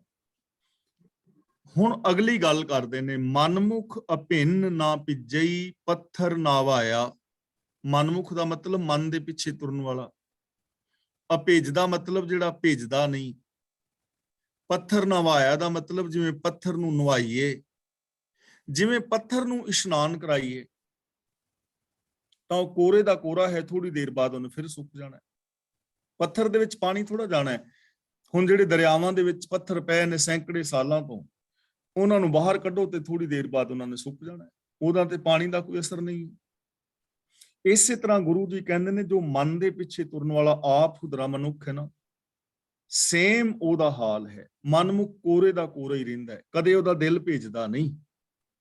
ਜਿਵੇਂ ਨਿੰਮ ਦੇ ਬਾਹਰ ਉਹਦੀਆਂ ਜੜ੍ਹਾਂ ਵਿੱਚ ਜੇ ਤੁਸੀਂ ਅੰਮ੍ਰਿਤ ਵੀ ਪਾਈ ਜਾਓ ਤਾਂ ਉਹਦੇ ਅੰਦਰ ਦੀ ਕੁੜੱਤਣ ਨਹੀਂ ਮੁੱਕਣੀ। ਸੱਪ ਨੂੰ ਬੇਸ਼ੱਕ ਦੁੱਧ ਵੀ ਪਿਆਈ ਜਾਓ, ਬਾਹਰੋਂ ਮੰਤਰ ਵੀ ਪੜੀ ਜਾਓ, ਉਹਨੇ ਤੁਹਾਨੂੰ ਡੰਗ ਮਾਰਨਾ ਹੀ ਮਾਰਨਾ। ਤੇ ਜੇ ਮਨਮੁਖ ਨੂੰ ਬਾਹਰੋਂ ਸਮਝਾਈ ਜਾਓ, ਮਨ ਦੇ ਪਿੱਛੇ ਤੁਰਨ ਵਾਲੇ ਬੰਦੇ ਨੂੰ ਤੁਸੀਂ ਕੱਪੜੇ ਪਵਾ ਦਿਓ, ਧਾਰਮਿਕ ਚਿੰਨ੍ਹ ਪਵਾ ਦਿਓ, ਉਹਨੇ ਅੰਦਰੋਂ ਖੋਟੇ ਦਾ ਖੋਟਾ ਹੀ ਰਹਿਣਾ, ਜਿਹੜਾ ਆਪ ਖੁਦਰਾ ਮਨੁੱਖ ਹੈ।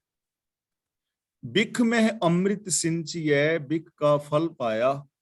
ਬਿਖ ਦਾ ਮਤਲਬ ਜ਼ਹਿਰ, ਸਿੰਚੀਏ ਦਾ ਮਤਲਬ ਸਿੰਜੀਏ। ਜੇ ਜ਼ਹਿਰ ਵਿੱਚ ਅੰਮ੍ਰਿਤ ਪਾ ਦਈਏ ਤਾਂ ਵੀ ਉਹ ਅੰਮ੍ਰਿਤ ਨਹੀਂ ਬਣ ਜਾਂਦਾ, ਜ਼ਹਿਰ ਨੇ ਫਿਰ ਵੀ ਜ਼ਹਿਰ ਹੀ ਰਹਿਣਾ।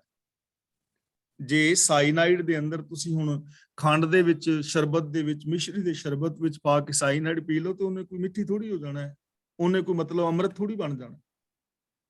ਜ਼ਹਿਰ ਦੇ ਵਿੱਚ ਵੀ ਜੇ ਅੰਮ੍ਰਿਤ ਪਾਓਗੇ ਤਾਂ ਜ਼ਹਿਰ ਨੇ ਜ਼ਹਿਰ ਹੀ ਰਹਿਣਾ, ਉਹਨੇ ਅੰਮ੍ਰਿਤ ਨਹੀਂ ਬਣ ਜਾਣਾ। ਲੇਕਿਨ ਹੁਣ ਸਵਾਲ ਪੈਦਾ ਹੁੰਦਾ ਹੈ ਕਿ ਜੇ ਕੋਈ ਮਨਮੁਖ ਹੈ, ਆਪ ਖੁਦਰਾ ਹੈ, ਵਿਸ਼ੇ ਵਿਕਾਰਾਂ ਵਿੱਚ ਫਸਿਆ ਹੈ, ਤਾਂ ਕੀ ਸਾਰੀ ਜ਼ਿੰਦਗੀ ਫਿਰ ਉਹਦੀ ਉਵੇਂ ਹੀ ਗੁਜ਼ਰੇਗੀ? ਕਿ ਉਹਦੇ ਸੁਧਾਰ ਦਾ ਕੋਈ ਚਾਂਸ ਨਹੀਂ ਹੈ? ਤਾਂ ਗੁਰੂ ਜੀ ਕਹਿੰਦੇ ਨੇ ਹੈ, ਚਾਂਸ ਹੈ, ਬੰਦਾ ਬਚ ਸਕਦਾ ਹੈ। ਕਿਵੇਂ? ਨਾਨਕ ਸੰਗਤ ਮੇਲ ਹਰ ਸਭ ਬਿਖ ਲਹਿ ਜਾਇਆ। ਕਿ ਜੇ ਪ੍ਰਭੂ ਗੁਰਮੁਖਾਂ ਦੀ ਸੰਗਤ ਮੇਲੇ, ਗੁਰੂ ਦੀ ਸੰਗਤ ਵਿੱਚ ਬੰਦਾ ਆ ਜਾਏ ਤਾਂ ਮਨ ਵਿੱਚੋਂ ਮਾਇਆ ਦੇ ਮੋਹ ਦਾ ਜ਼ਹਿਰ ਜਿਹੜਾ ਉਤਰ ਸਕਦਾ ਹੈ। ਜੇ ਬੰਦਾ ਗੁਰੂ ਦੇ ਚਰਨਾਂ ਦੀ ਸ਼ਰਨ ਲੈ, ਮੀਨਸ ਆਪਣੇ ਮਨ ਦੀ ਮੱਤ ਤਿਆਗ ਕੇ ਜੇ ਗੁਰੂ ਦੀ ਮੱਤ ਦਾ ਧਾਰਨੀ ਹੋ ਜਾਏ, ਤਾਂ ਫਿਰ ਅੰਦਰ ਦੀ ਜ਼ਹਿਰ ਖਤਮ ਹੋ ਸਕਦੀ ਹੈ। ਕਿਸੇ ਕਰਮ ਕਾਂਡ ਨਾਲ ਨਹੀਂ, ਕਿਸੇ ਕਰਮ ਕਾਂਡ ਦੇ ਨਾਲ ਨਹੀਂ ਹੋ ਸਕਦੀ। ਵਰਤ ਰੱਖੀ ਜਾਓ, ਨਰਾਤੇ ਕਰੀ ਜਾਓ, ਤੀਰਥਾਂ ਤੇ ਨਹਾਈ ਜਾਓ, ਜਪ ਜਪੀ ਜਾਓ, ਪਰ ਸੋਚ ਨਹੀਂ ਬਦਲਦੀ। ਸੋਚ ਤਾਂ ਬਦਲੇਗੀ ਜੇ ਗੁਰੂ ਦੇ ਗਿਆਨ ਨੂੰ ਬੰਦਾ ਮਨ ਵਿੱਚ ਵਸਾਏਗਾ। ਤਾਂ ਇਹਦਾ ਮਤਲਬ ਹਰ ਇਨਸਾਨ ਦੇ ਅੰਦਰ ਪੋਸਿਬਿਲਿਟੀ ਹੈ, ਸੰਭਾਵਨਾ ਹੈ, ਬੰਦਾ ਚੰਗਾ ਹੋ ਸਕਦਾ ਹੈ, ਮਾੜੇ ਤੋਂ ਮਾੜਾ ਬੰਦਾ ਵੀ ਚੰਗਾ ਹੋ ਸਕਦਾ ਹੈ, ਜੇ ਉਹ ਤਿਆਰ ਹੋ ਜਾਏ ਗੁਰੂ ਦੇ ਗਿਆਨ ਮੁਤਾਬਕ ਜ਼ਿੰਦਗੀ ਜੀਣ ਵਾਸਤੇ। ਤਾਂ ਫਿਰ ਅੰਦਰ ਦੀ ਜਿਹੜੀ ਜ਼ਹਿਰ ਹੈ, ਵਿਸ਼ੇ ਵਿਕਾਰਾਂ ਦੀ, ਈਰਖਾ ਦੀ, ਦੁਐਸ਼ ਦੀ, ਹੰਕਾਰ ਦੀ, ਕ੍ਰੋਧ ਦੀ, ਲੈ ਸਕਦੀ ਹੈ, ਸੰਭਾਵਨਾ ਹੈ। ਸ਼ਲੋਕ ਮਹਿਲਾ ਪਹਿਲਾ। ਮਰਨ ਨਾ ਮੂਰਤ ਪੁੱਛਿਆ, ਪੁੱਛੀ ਥਿਤ ਨਾ ਵਾਰ। ਮਰਨ ਦਾ ਮਤਲਬ ਮੌਤ ਨੇ, ਮੂਰਤ ਦਾ ਮਤਲਬ ਹੈ ਮਹੂਰਤ, ਵਾਰ ਦਾ ਮਤਲਬ ਹਫਤੇ ਦਾ ਕੋਈ ਦਿਨ। ਮੌਤ ਨੇ ਕਦੇ ਵੀ ਮਹੂਰਤ ਨਹੀਂ ਪੁੱਛਿਆ ਕਿ ਕਿਹੜਾ ਮਹੂਰਤ ਠੀਕ ਰਹੇਗਾ, ਕਿਹੜਾ ਸਮਾਂ ਮਰਨ ਲਈ ਠੀਕ ਹੈ। ਨਾ ਜਨਮ ਮਹੂਰਤ ਪੁੱਛਦਾ ਹੈ, ਨਾ ਮੌਤ ਮਹੂਰਤ ਪੁੱਛਦੀ ਹੈ। ਬਸ ਬਾਕੀ ਭਰਮੀ ਲੋਕ ਜਿਹੜੇ ਨੇ ਸਾਰੀ ਜ਼ਿੰਦਗੀ ਮਹੂਰਤ ਪੁੱਛਦੀ ਲੰਘਾ ਦਿੰਦੇ ਨੇ ਕਿ ਸਕੂਲੇ ਜਾਣ ਲਈ ਕਿਹੜਾ ਦਿਨ ਠੀਕ ਹੈ, ਹਲਵਾਨ ਲਈ ਕਿਹੜਾ ਦਿਨ ਠੀਕ ਹੈ, ਸੌਣ ਲਈ ਕੀ। ਯਾਨੀ ਮਹੂਰਤ ਆਮ ਲੋਕ ਪੁੱਛਦੇ ਫਿਰਦੇ ਨੇ। ਨਾ ਜਨਮ ਮਹੂਰਤ ਪੁੱਛਦਾ ਹੈ ਤੇ ਨਾ ਮੌਤ ਮਹੂਰਤ ਪੁੱਛਦੀ ਹੈ। ਮੌਤ ਨੇ ਕਦੇ ਮਹੂਰਤ ਨਹੀਂ ਪੁੱਛਿਆ, ਕਦੇ ਇਹ ਗੱਲ ਨਹੀਂ ਪੁੱਛੀ ਕਿ ਅੱਜ ਕਿਹੜੀ ਥਿੱਤ ਤੇ ਕਿਹੜੀ ਵਾਰ ਹੈ, ਵੀ ਕਿਹੜਾ ਵਾਰ ਚੰਗਾ ਰਹੇਗਾ ਮਰਨ ਲਈ। ਮੌਤ ਨਹੀਂ ਪੁੱਛਦੀ, ਮੌਤ ਨੇ ਆ ਜਾਣਾ ਹੁੰਦਾ ਹੈ। ਤੇ ਯਾਦ ਰੱਖਣਾ, ਜੇ ਸੱਚ ਦੇ ਨਾਲੋਂ ਬੰਦਾ ਟੁੱਟ ਜਾਏ ਨਾ ਤੇ ਆਤਮਿਕ ਮੌਤ ਵੀ ਸਮਾਂ ਨਹੀਂ ਪੁੱਛਦੀ, ਬੰਦਾ ਮਰ ਹੀ ਜਾਂਦਾ ਆਤਮਿਕ ਮੌਤ। ਇਕਨੀ ਲੱਦਿਆ ਇੱਕ ਲੱਦ ਚੱਲੇ, ਇਕਨੀ ਬੱਧੇ ਭਾਰ। ਇੱਕ ਦਾ ਮਤਲਬ ਕਈ, ਕਈ ਜੀਵਾਂ ਨੇ ਇਥੋਂ ਤੁਰਨ ਲਈ ਮਾਨੋ ਆਪਣਾ ਸਮਾਨ ਲੱਦ ਲਿਆ, ਕਈ ਲੱਦ ਕੇ ਤੁਰ ਪਏ ਨੇ, ਔਰ ਕਈ ਜੀਵਾਂ ਨੇ ਸਮਾਨ ਦੇ ਭਾਰ ਬੰਨ ਲਏ ਨੇ। ਇਹ ਸਾਰੀ ਪੰਕਤੀ ਦਾ ਭਾਵ ਹੈ ਕਿ ਸਾਰਿਆਂ ਦੇ ਸਿਰ ਦੇ ਉੱਤੇ ਮੌਤ ਕੂਕ ਰਹੀ ਹੈ। ਹਰ ਬੰਦਾ ਮੌਤ ਦੀ ਗ੍ਰਿਫਤ ਦੇ ਅੰਦਰ ਹੈ, ਹਰ ਬੰਦਾ ਮੌਤ ਵਾਲੇ ਪਾਸੇ ਵੱਧ ਰਿਹਾ ਹੈ। ਇੱਥੇ ਤਿੰਨ ਚੀਜ਼ਾਂ ਹੋ ਰਹੀਆਂ ਨੇ, ਨਿਕਾਸ, ਵਿਕਾਸ ਔਰ ਵਿਨਾਸ਼। ਜਦੋਂ ਕਿਸੇ ਬੀਜ ਦੇ ਅੰਦਰੋਂ ਨਿਕਾਸ ਹੁੰਦਾ ਨਾ, ਅੰਕੁਰ ਨਿਕਲਦਾ ਹੈ, ਉਹਨੂੰ ਕਹਿੰਦੇ ਨੇ ਨਿਕਾਸ। ਤੇ ਉਹ ਨਿਕਾਸ ਉਹਦੇ ਵਿਕਾਸ ਦਾ ਕਾਰਨ ਬਣਦਾ ਹੈ, ਤੇ ਉਹਦਾ ਵਿਕਾਸ ਹੀ ਉਹਦੇ ਵਿਨਾਸ਼ ਦਾ ਕਾਰਨ ਬਣਦਾ ਹੈ। ਜੇਕਰ ਨਿਕਾਸ ਨਾ ਹੁੰਦਾ ਤੇ ਉਹਦਾ ਵਿਨਾਸ਼ ਵੀ ਨਹੀਂ ਸੀ ਹੋਣਾ। ਨਿਕਾਸ ਹੋਇਆ, ਹੁਣ ਮੈਂ ਕਿਉਂ ਮਰਾਂਗਾ? ਮੈਂ ਤਾਂ ਮਰਾਂਗਾ ਕਿਉਂਕਿ ਮੈਂ ਜੰਮਿਆ ਹਾਂ। ਜੇ ਮੈਂ ਜੰਮਿਆ ਨਾ ਹੁੰਦਾ ਮੈਂ ਮਰਨਾ ਹੀ ਨਹੀਂ ਸੀ। ਮੈਂ ਜੰਮਿਆ, ਮੇਰਾ ਵਿਕਾਸ ਹੋਇਆ, ਬੱਚਾ, ਬੱਚੇ ਤੋਂ ਜਵਾਨ, ਕਿਸ਼ੋਰ, ਬਜ਼ੁਰਗ, ਹੁਣ ਬੁੱਢੇ ਤੋਂ ਬਾਅਦ ਮਰ ਜਾਣਾ। ਤਾਂ ਗੁਰੂ ਜੀ ਇੱਥੇ ਸਾਨੂੰ ਇਹ ਸਮਝਾ ਰਹੇ ਨੇ ਕਿ ਹਰ ਇਨਸਾਨ ਮੌਤ ਵਾਲੇ ਪਾਸੇ ਵੱਧ ਰਿਹਾ ਹੈ। ਇੱਕ ਨਾ ਹੋਈ ਸਾਖਤੀ, ਇੱਕ ਨਾ ਹੋਈ ਸਾਰ। ਸਾਖਤੀ ਦਾ ਮਤਲਬ ਘੋੜੇ ਦੀ ਪੂਛ ਵਿੱਚ ਪਾਉਣ ਵਾਲਾ ਚਮੜੇ ਦਾ ਰੱਸਾ, ਜਿਸ ਤੇ ਪਾਉਣ ਨਾਲ ਘੋੜਾ ਤੁਰਨ ਲਈ ਤਿਆਰ ਹੁੰਦਾ ਹੈ। ਸਾਖਤੀ ਦਾ ਮਤਲਬ ਘੋੜੇ ਦੀ ਪੂਛ ਵਿੱਚ ਪਾਉਣ ਵਾਲਾ ਇੱਕ ਗੋਲ ਜਿਹਾ ਚਮੜੇ ਦਾ ਰੱਸਾ, ਜੋ ਤੁਰਨ ਵੇਲੇ ਪਾਈਦਾ ਹੈ। ਭਾਵੇਂ ਕਾਠੀ ਪਹਿਲਾਂ ਹੀ ਪਾਈ ਹੋਵੇ, ਪਰ ਫਿਰ ਵੀ ਸਾਖਤੀ ਪਾ ਦਈਦੀ, ਜਿਸ ਕਰਕੇ ਕਾਠੀ ਅੱਗੇ ਪਿੱਛੇ ਨਹੀਂ ਹੁੰਦੀ। ਸਾਖਤੀ ਦਾ ਮਤਲਬ ਇੱਥੇ ਹੈਗਾ ਤਿਆਰੀ। ਤੇ ਸਾਰ ਦਾ ਮਤਲਬ ਸਾਰ ਹੋਈ, ਤੁਰਨ ਦਾ ਸੱਦਾ ਆ ਗਿਆ। ਕਈ ਜੀਵਾਂ ਦੀ ਤਿਆਰੀ ਹੋਈ ਪਈ ਹੈ ਤੇ ਕਈ ਜੀਵਾਂ ਨੂੰ ਤੁਰਨ ਦੇ ਸੱਦੇ ਆ ਰਹੇ ਨੇ। ਹੁਣ ਕਈ ਤੇ ਪਏ ਹੋਏ ਨੇ ਪਿਆ, ਹੁਣ ਘੜੀ ਪਲ ਦੇ ਵਿੱਚ ਇਹਨੇ ਮਰ ਜਾਣਾ, ਤੇ ਕਈਆਂ ਦੀ ਤਿਆਰੀ, ਕਈਆਂ ਨੂੰ ਸੱਦੇ ਆ ਰਹੇ ਨੇ। ਭਾਵ ਇਸ ਦੁਨੀਆ ਤੋਂ ਜਿਹੜੇ ਜੀਵ ਨੇ, ਮਨੁੱਖ ਮਾਤਰ ਨੇ, ਉਹ ਤੁਰਦੇ ਜਾ ਰਹੇ ਨੇ, ਸਰੀਰਕ ਮੌਤ ਹੁੰਦੀ ਜਾ ਰਹੀ ਹੈ। ਲਸ਼ਕਰ ਸਣੇ ਦਮਾਮਿਆਂ, ਛੁੱਟੇ ਬੰਕ ਦੁਆਰ। ਦਮਾਮੇ ਦਾ ਮਤਲਬ ਧੌਂਸੇ, ਬੰਕੇ ਦਾ ਮਤਲਬ ਸੁੰਦਰ, ਫੌਜਾਂ, ਧੌਂਸੇ ਔਰ ਸੋਹਣੇ ਘਰ। ਛੁੱਟੇ ਦਾ ਮਤਲਬ ਇੱਥੇ ਹੀ ਰਹਿ ਗਏ ਤੇ ਬੰਦਾ ਮਰ ਗਿਆ, ਯਾਨੀ ਬੰਦਾ ਮਰ ਜਾਂਦਾ ਹੈ ਤੇ ਬਾਕੀ ਦਾ ਸਾਰਾ ਕੁਝ ਇੱਥੇ ਦਾ ਇੱਥੇ ਹੀ ਰਹਿ ਜਾਂਦਾ ਹੈ। ਨਾਨਕ ਢੇਰੀ ਛਾਰ ਕੀ, ਭੀ ਫਿਰ ਹੋਈ ਛਾਰ। ਛਾਰ ਦਾ ਮਤਲਬ ਸਵਾ। ਇਹ ਸਰੀਰ ਪਹਿਲੇ ਮਿੱਟੀ ਸੀ ਤੇ ਫਿਰ ਮਿੱਟੀ ਹੋ ਗਈ। ਜਿਵੇਂ ਹੇ ਨਾਨਕ, ਇਹ ਸਰੀਰ ਜੋ ਮਿੱਟੀ ਦੀ ਮੁੱਠ ਸੀ, ਢੇਰੀ ਦਾ ਮਤਲਬ ਢੇਰੀ, ਮਿੱਟੀ ਦੀ ਮੁੱਠ, ਭੀ ਫਿਰ ਹੋਈ ਛਾਰ, ਤੇ ਮਿੱਟੀ ਤੋਂ ਬਣਿਆ, ਮਿੱਟੀ ਦੇ ਵਿੱਚ ਜਲ ਕੇ ਮਿੱਟੀ ਹੋ ਗਿਆ। ਮਿੱਟੀ ਦੀ ਪੁਤਲੀ ਸੀ, ਮਿੱਟੀ ਬਣ ਗਈ। ਪਹਿਲਾਂ ਇਹ ਸਰੀਰ ਮਿੱਟੀ ਸੀ, ਮਿੱਟੀ ਤੋਂ ਖੁਰਾਕ ਬਣਿਆ, ਖੁਰਾਕ ਤੋਂ ਇਹ ਖੂਨ ਬਣਿਆ, ਖੂਨ ਤੋਂ ਇਹ ਬਿੰਦ ਬਣਿਆ, ਬਿੰਦ ਤੋਂ ਮਾਸ ਦਾ ਲੋਥੜਾ, ਬੱਚਾ ਬਣ ਕੇ ਜਨਮਿਆ, ਜਵਾਨ ਹੋਇਆ, ਬੁੱਢਾ ਹੋਇਆ, ਮਰ ਗਿਆ, ਜਲਾ ਦਿੱਤਾ, ਦਫਨਾ ਦਿੱਤਾ। ਮਿੱਟੀ ਸੀ, ਮਿੱਟੀ ਵਿੱਚ ਮਿਲ ਗਿਆ। ਤਾਂ ਗੁਰੂ ਜੀ ਕਹਿੰਦੇ ਨੇ ਮਿੱਟੀ ਦੀ ਮੁੱਠ ਸੀ, ਇਹ ਮਿੱਟੀ ਦੇ ਵਿੱਚ ਹੀ ਮਿਲ ਗਿਆ। ਤਾਂ ਸਾਰੀ ਪੌੜੀ ਦਾ ਭਾਵ ਕਿ ਸਰੀਰਕ ਮੌਤ ਇੱਕ ਦਿਨ ਜ਼ਰੂਰ ਆਉਣੀ ਹੈ। ਇਹ ਸਰੀਰ ਮਿੱਟੀ ਦਾ, ਮਿੱਟੀ ਦੇ ਖਾਕ ਦੇ ਵਿੱਚ ਇਹਨੇ ਮਿਲ ਜਾਣਾ ਹੈ। ਇਸ ਲਈ ਜਦੋਂ ਤੱਕ ਇਹ ਜੀਵਨ ਹੈ, ਜਨਮ ਤੋਂ ਲੈ ਕੇ ਮੌਤ ਤੱਕ ਜਿਹੜਾ ਸਮਾਂ ਮਿਲਿਆ ਹੈ, ਉਹਨੂੰ ਚੰਗੀ ਤਰ੍ਹਾਂ ਜੀਵੋ, ਉਹਦੇ ਵਿੱਚ ਜੀਵਨ ਨੂੰ ਮਾਣੋ, ਜੀਵਨ ਨੂੰ ਜੀਵੋ। ਜਿਉਂਦੇ ਹੋਏ ਨਾ ਮਰੇ ਰਹੋ ਈਰਖਾ ਦਵੇਸ਼ ਵਿੱਚ, ਆਤਮਕ ਮੌਤ ਨੂੰ ਨਾ ਸਹਿੜੋ। ਮਹਿਲਾ ਪਹਿਲਾ। ਨਾਨਕ ਢੇਰੀ ਟਹਿ ਪਈ, ਮਿੱਟੀ ਸੰਦਾ ਕੋਟ। ਕੋਟ ਦਾ ਮਤਲਬ ਕਿਲਾ, ਸੰਦਾ ਦਾ ਮਤਲਬ ਦਾ। ਹੇ ਨਾਨਕ, ਇਹ ਸਰੀਰ ਮਿੱਟੀ ਦੀ ਵਲਗਣ ਸੀ, ਸੋ ਆਖਰ ਮਿੱਟੀ ਦੀ ਇਹ ਉਸਾਰੀ ਢਹਿ ਪਈ। ਮਿੱਟੀ ਦਾ ਕਿਲਾ ਸੀ ਤੇ ਆਖਰ ਇਹ ਜਿਹੜਾ ਹੈ ਇਹ ਢਹਿ ਪਿਆ, ਖਤਮ ਹੋ ਗਿਆ। ਯਾਨੀ ਮਿੱਟੀ ਦਾ ਕਿਲਾ ਸੀ, ਇਹ ਢਹਿ ਪਿਆ, ਮਿੱਟੀ ਦੇ ਵਿੱਚ ਮਿਲ ਗਿਆ। ਮਤਲਬ ਕਿ ਇਸ ਸਰੀਰ ਨੇ ਇੱਕ ਦਿਨ ਖਤਮ ਹੋਣਾ ਹੀ ਹੋਣਾ ਹੈ। ਭੀਤਰ ਚੋਰ ਬਹਾਲਿਆ, ਖੋਟ ਵੇ ਜੀਆ ਖੋਟ। ਭੀਤਰ ਦਾ ਮਤਲਬ ਅੰਦਰ, ਖੋਟ ਦਾ ਮਤਲਬ ਖੋਟਾ ਕਰਮ, ਵੇ ਜੀਆ ਦਾ ਮਤਲਬ ਹੈ ਜਿੰਦੇ। ਕਿ ਹੈ ਜਿੰਦੇ, ਤੂੰ ਇਹ ਸਰੀਰ ਦੀ ਖਾਤਰ ਨਿਤ ਹੀ ਖੋਟ ਕਮਾਉਂਦੀ ਰਹੀ ਔਰ ਆਪਣੇ ਅੰਦਰ ਤੂੰ ਚੋਰ ਮਨ ਨੂੰ ਬਿਠਾਈ ਰੱਖਿਆ ਕਿ ਇਹ ਸਰੀਰ ਮਿੱਟੀ ਦਾ ਕਿਲਾ, ਮਿੱਟੀ ਦੇ ਵਿੱਚ ਇਹਨੇ ਮਿਲ ਜਾਣਾ ਹੈ, ਲੇਕਿਨ ਥੋੜੇ ਜੀਵਨ ਵਾਸਤੇ ਆਪਣੇ ਅੰਦਰ ਤੂੰ ਖੋਟ ਨੂੰ ਬਿਠਾਈ ਰੱਖਿਆ, ਝੂਠੇ ਮਨ ਨੂੰ ਬਿਠਾਈ ਰੱਖਿਆ। ਤਾਂ ਸਾਨੂੰ ਇੱਥੇ ਸਮਝਾਇਆ ਜਾ ਰਿਹਾ ਹੈ ਕਿ ਸਰੀਰ ਸਦਾ ਨਹੀਂ ਹੈ, ਤੇ ਜਦੋਂ ਸਰੀਰ ਸਦਾ ਨਹੀਂ ਹੈ ਤਾਂ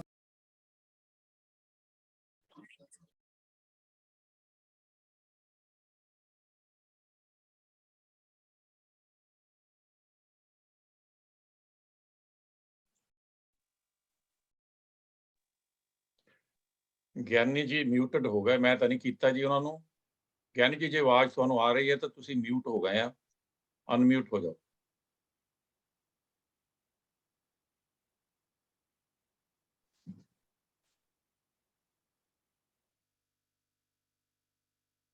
ਮੈਨੂੰ ਲੱਗਦਾ ਜੀ ਕੋਈ ਸ਼ਾਇਦ ਪ੍ਰੋਬਲਮ ਪੈ ਗਈ ਟੈਕਨੀਕਲ ਉਧਰ, ਤੇ ਉਹ ਸਕਰੀਨ ਤੋਂ ਵੀ ਆ ਗਏ ਸ਼ਾਇਦ।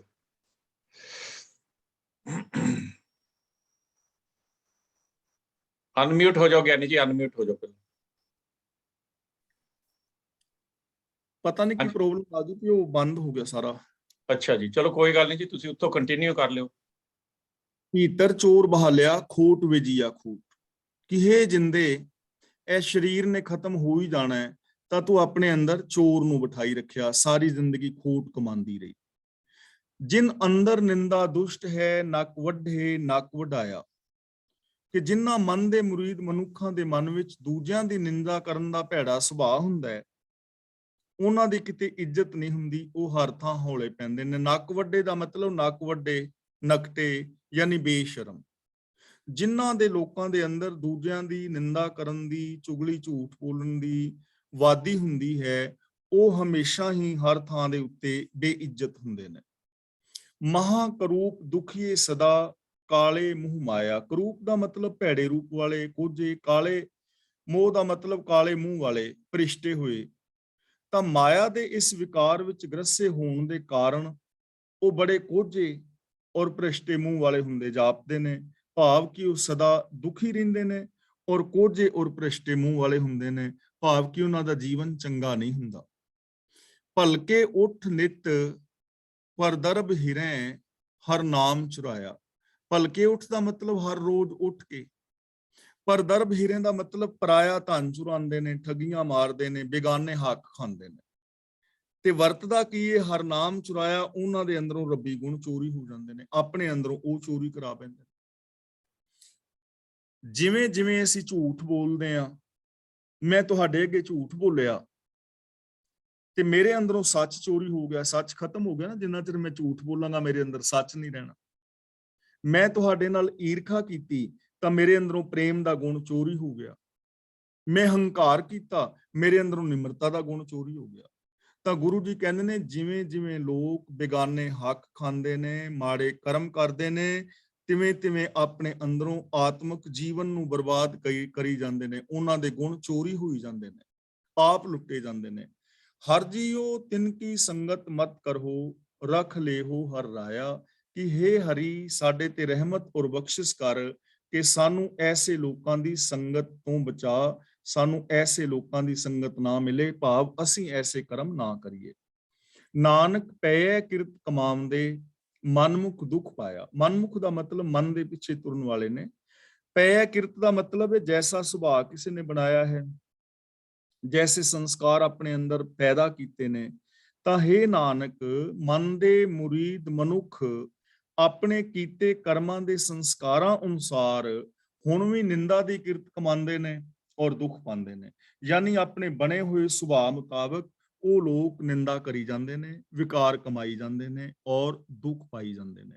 ਤਾਂ ਸਾਨੂੰ ਚਾਹੀਦਾ ਹੈ ਕਿ ਅਸੀਂ ਆਪਣੇ ਸੁਭਾਅ ਦੇ ਅੰਦਰ ਐਸੀਆਂ ਚੀਜ਼ਾਂ ਨੂੰ ਨਾ ਆਉਣ ਦਈਏ, ਸ਼ੁਭ ਗੁਣ ਆਪਣੇ ਜੀਵਨ ਦੇ ਅੰਦਰ ਪੈਦਾ ਕਰੀਏ।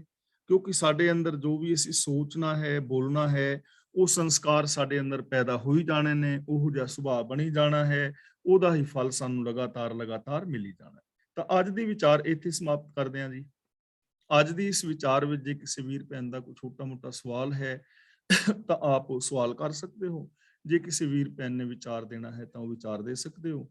ਤੇ ਸੌਰੀ ਆ ਥੋੜੀ ਜਿਹੀ ਪ੍ਰੋਬਲਮ ਆਈ, ਕਿਵੇਂ ਆਈ ਉਹ ਮੇਰੇ ਵਾਲਾ ਇਹ ਬੰਦ ਹੋ ਗਿਆ ਸੀ ਇੰਟਰਨੈਟ, ਇਸ ਕਰਕੇ। ਤੇ ਅਗਲੀ ਕਲਾਸ ਦੀ ਕਾਰਵਾਈ ਵੀਰ ਤਰਲੋਚਨ ਸਿੰਘ ਜੀ ਕਰ ਰਹੇ ਨੇ। ਵਾਹਿਗੁਰੂ ਜੀ ਕਾ ਖਾਲਸਾ, ਵਾਹਿਗੁਰੂ ਜੀ ਕੀ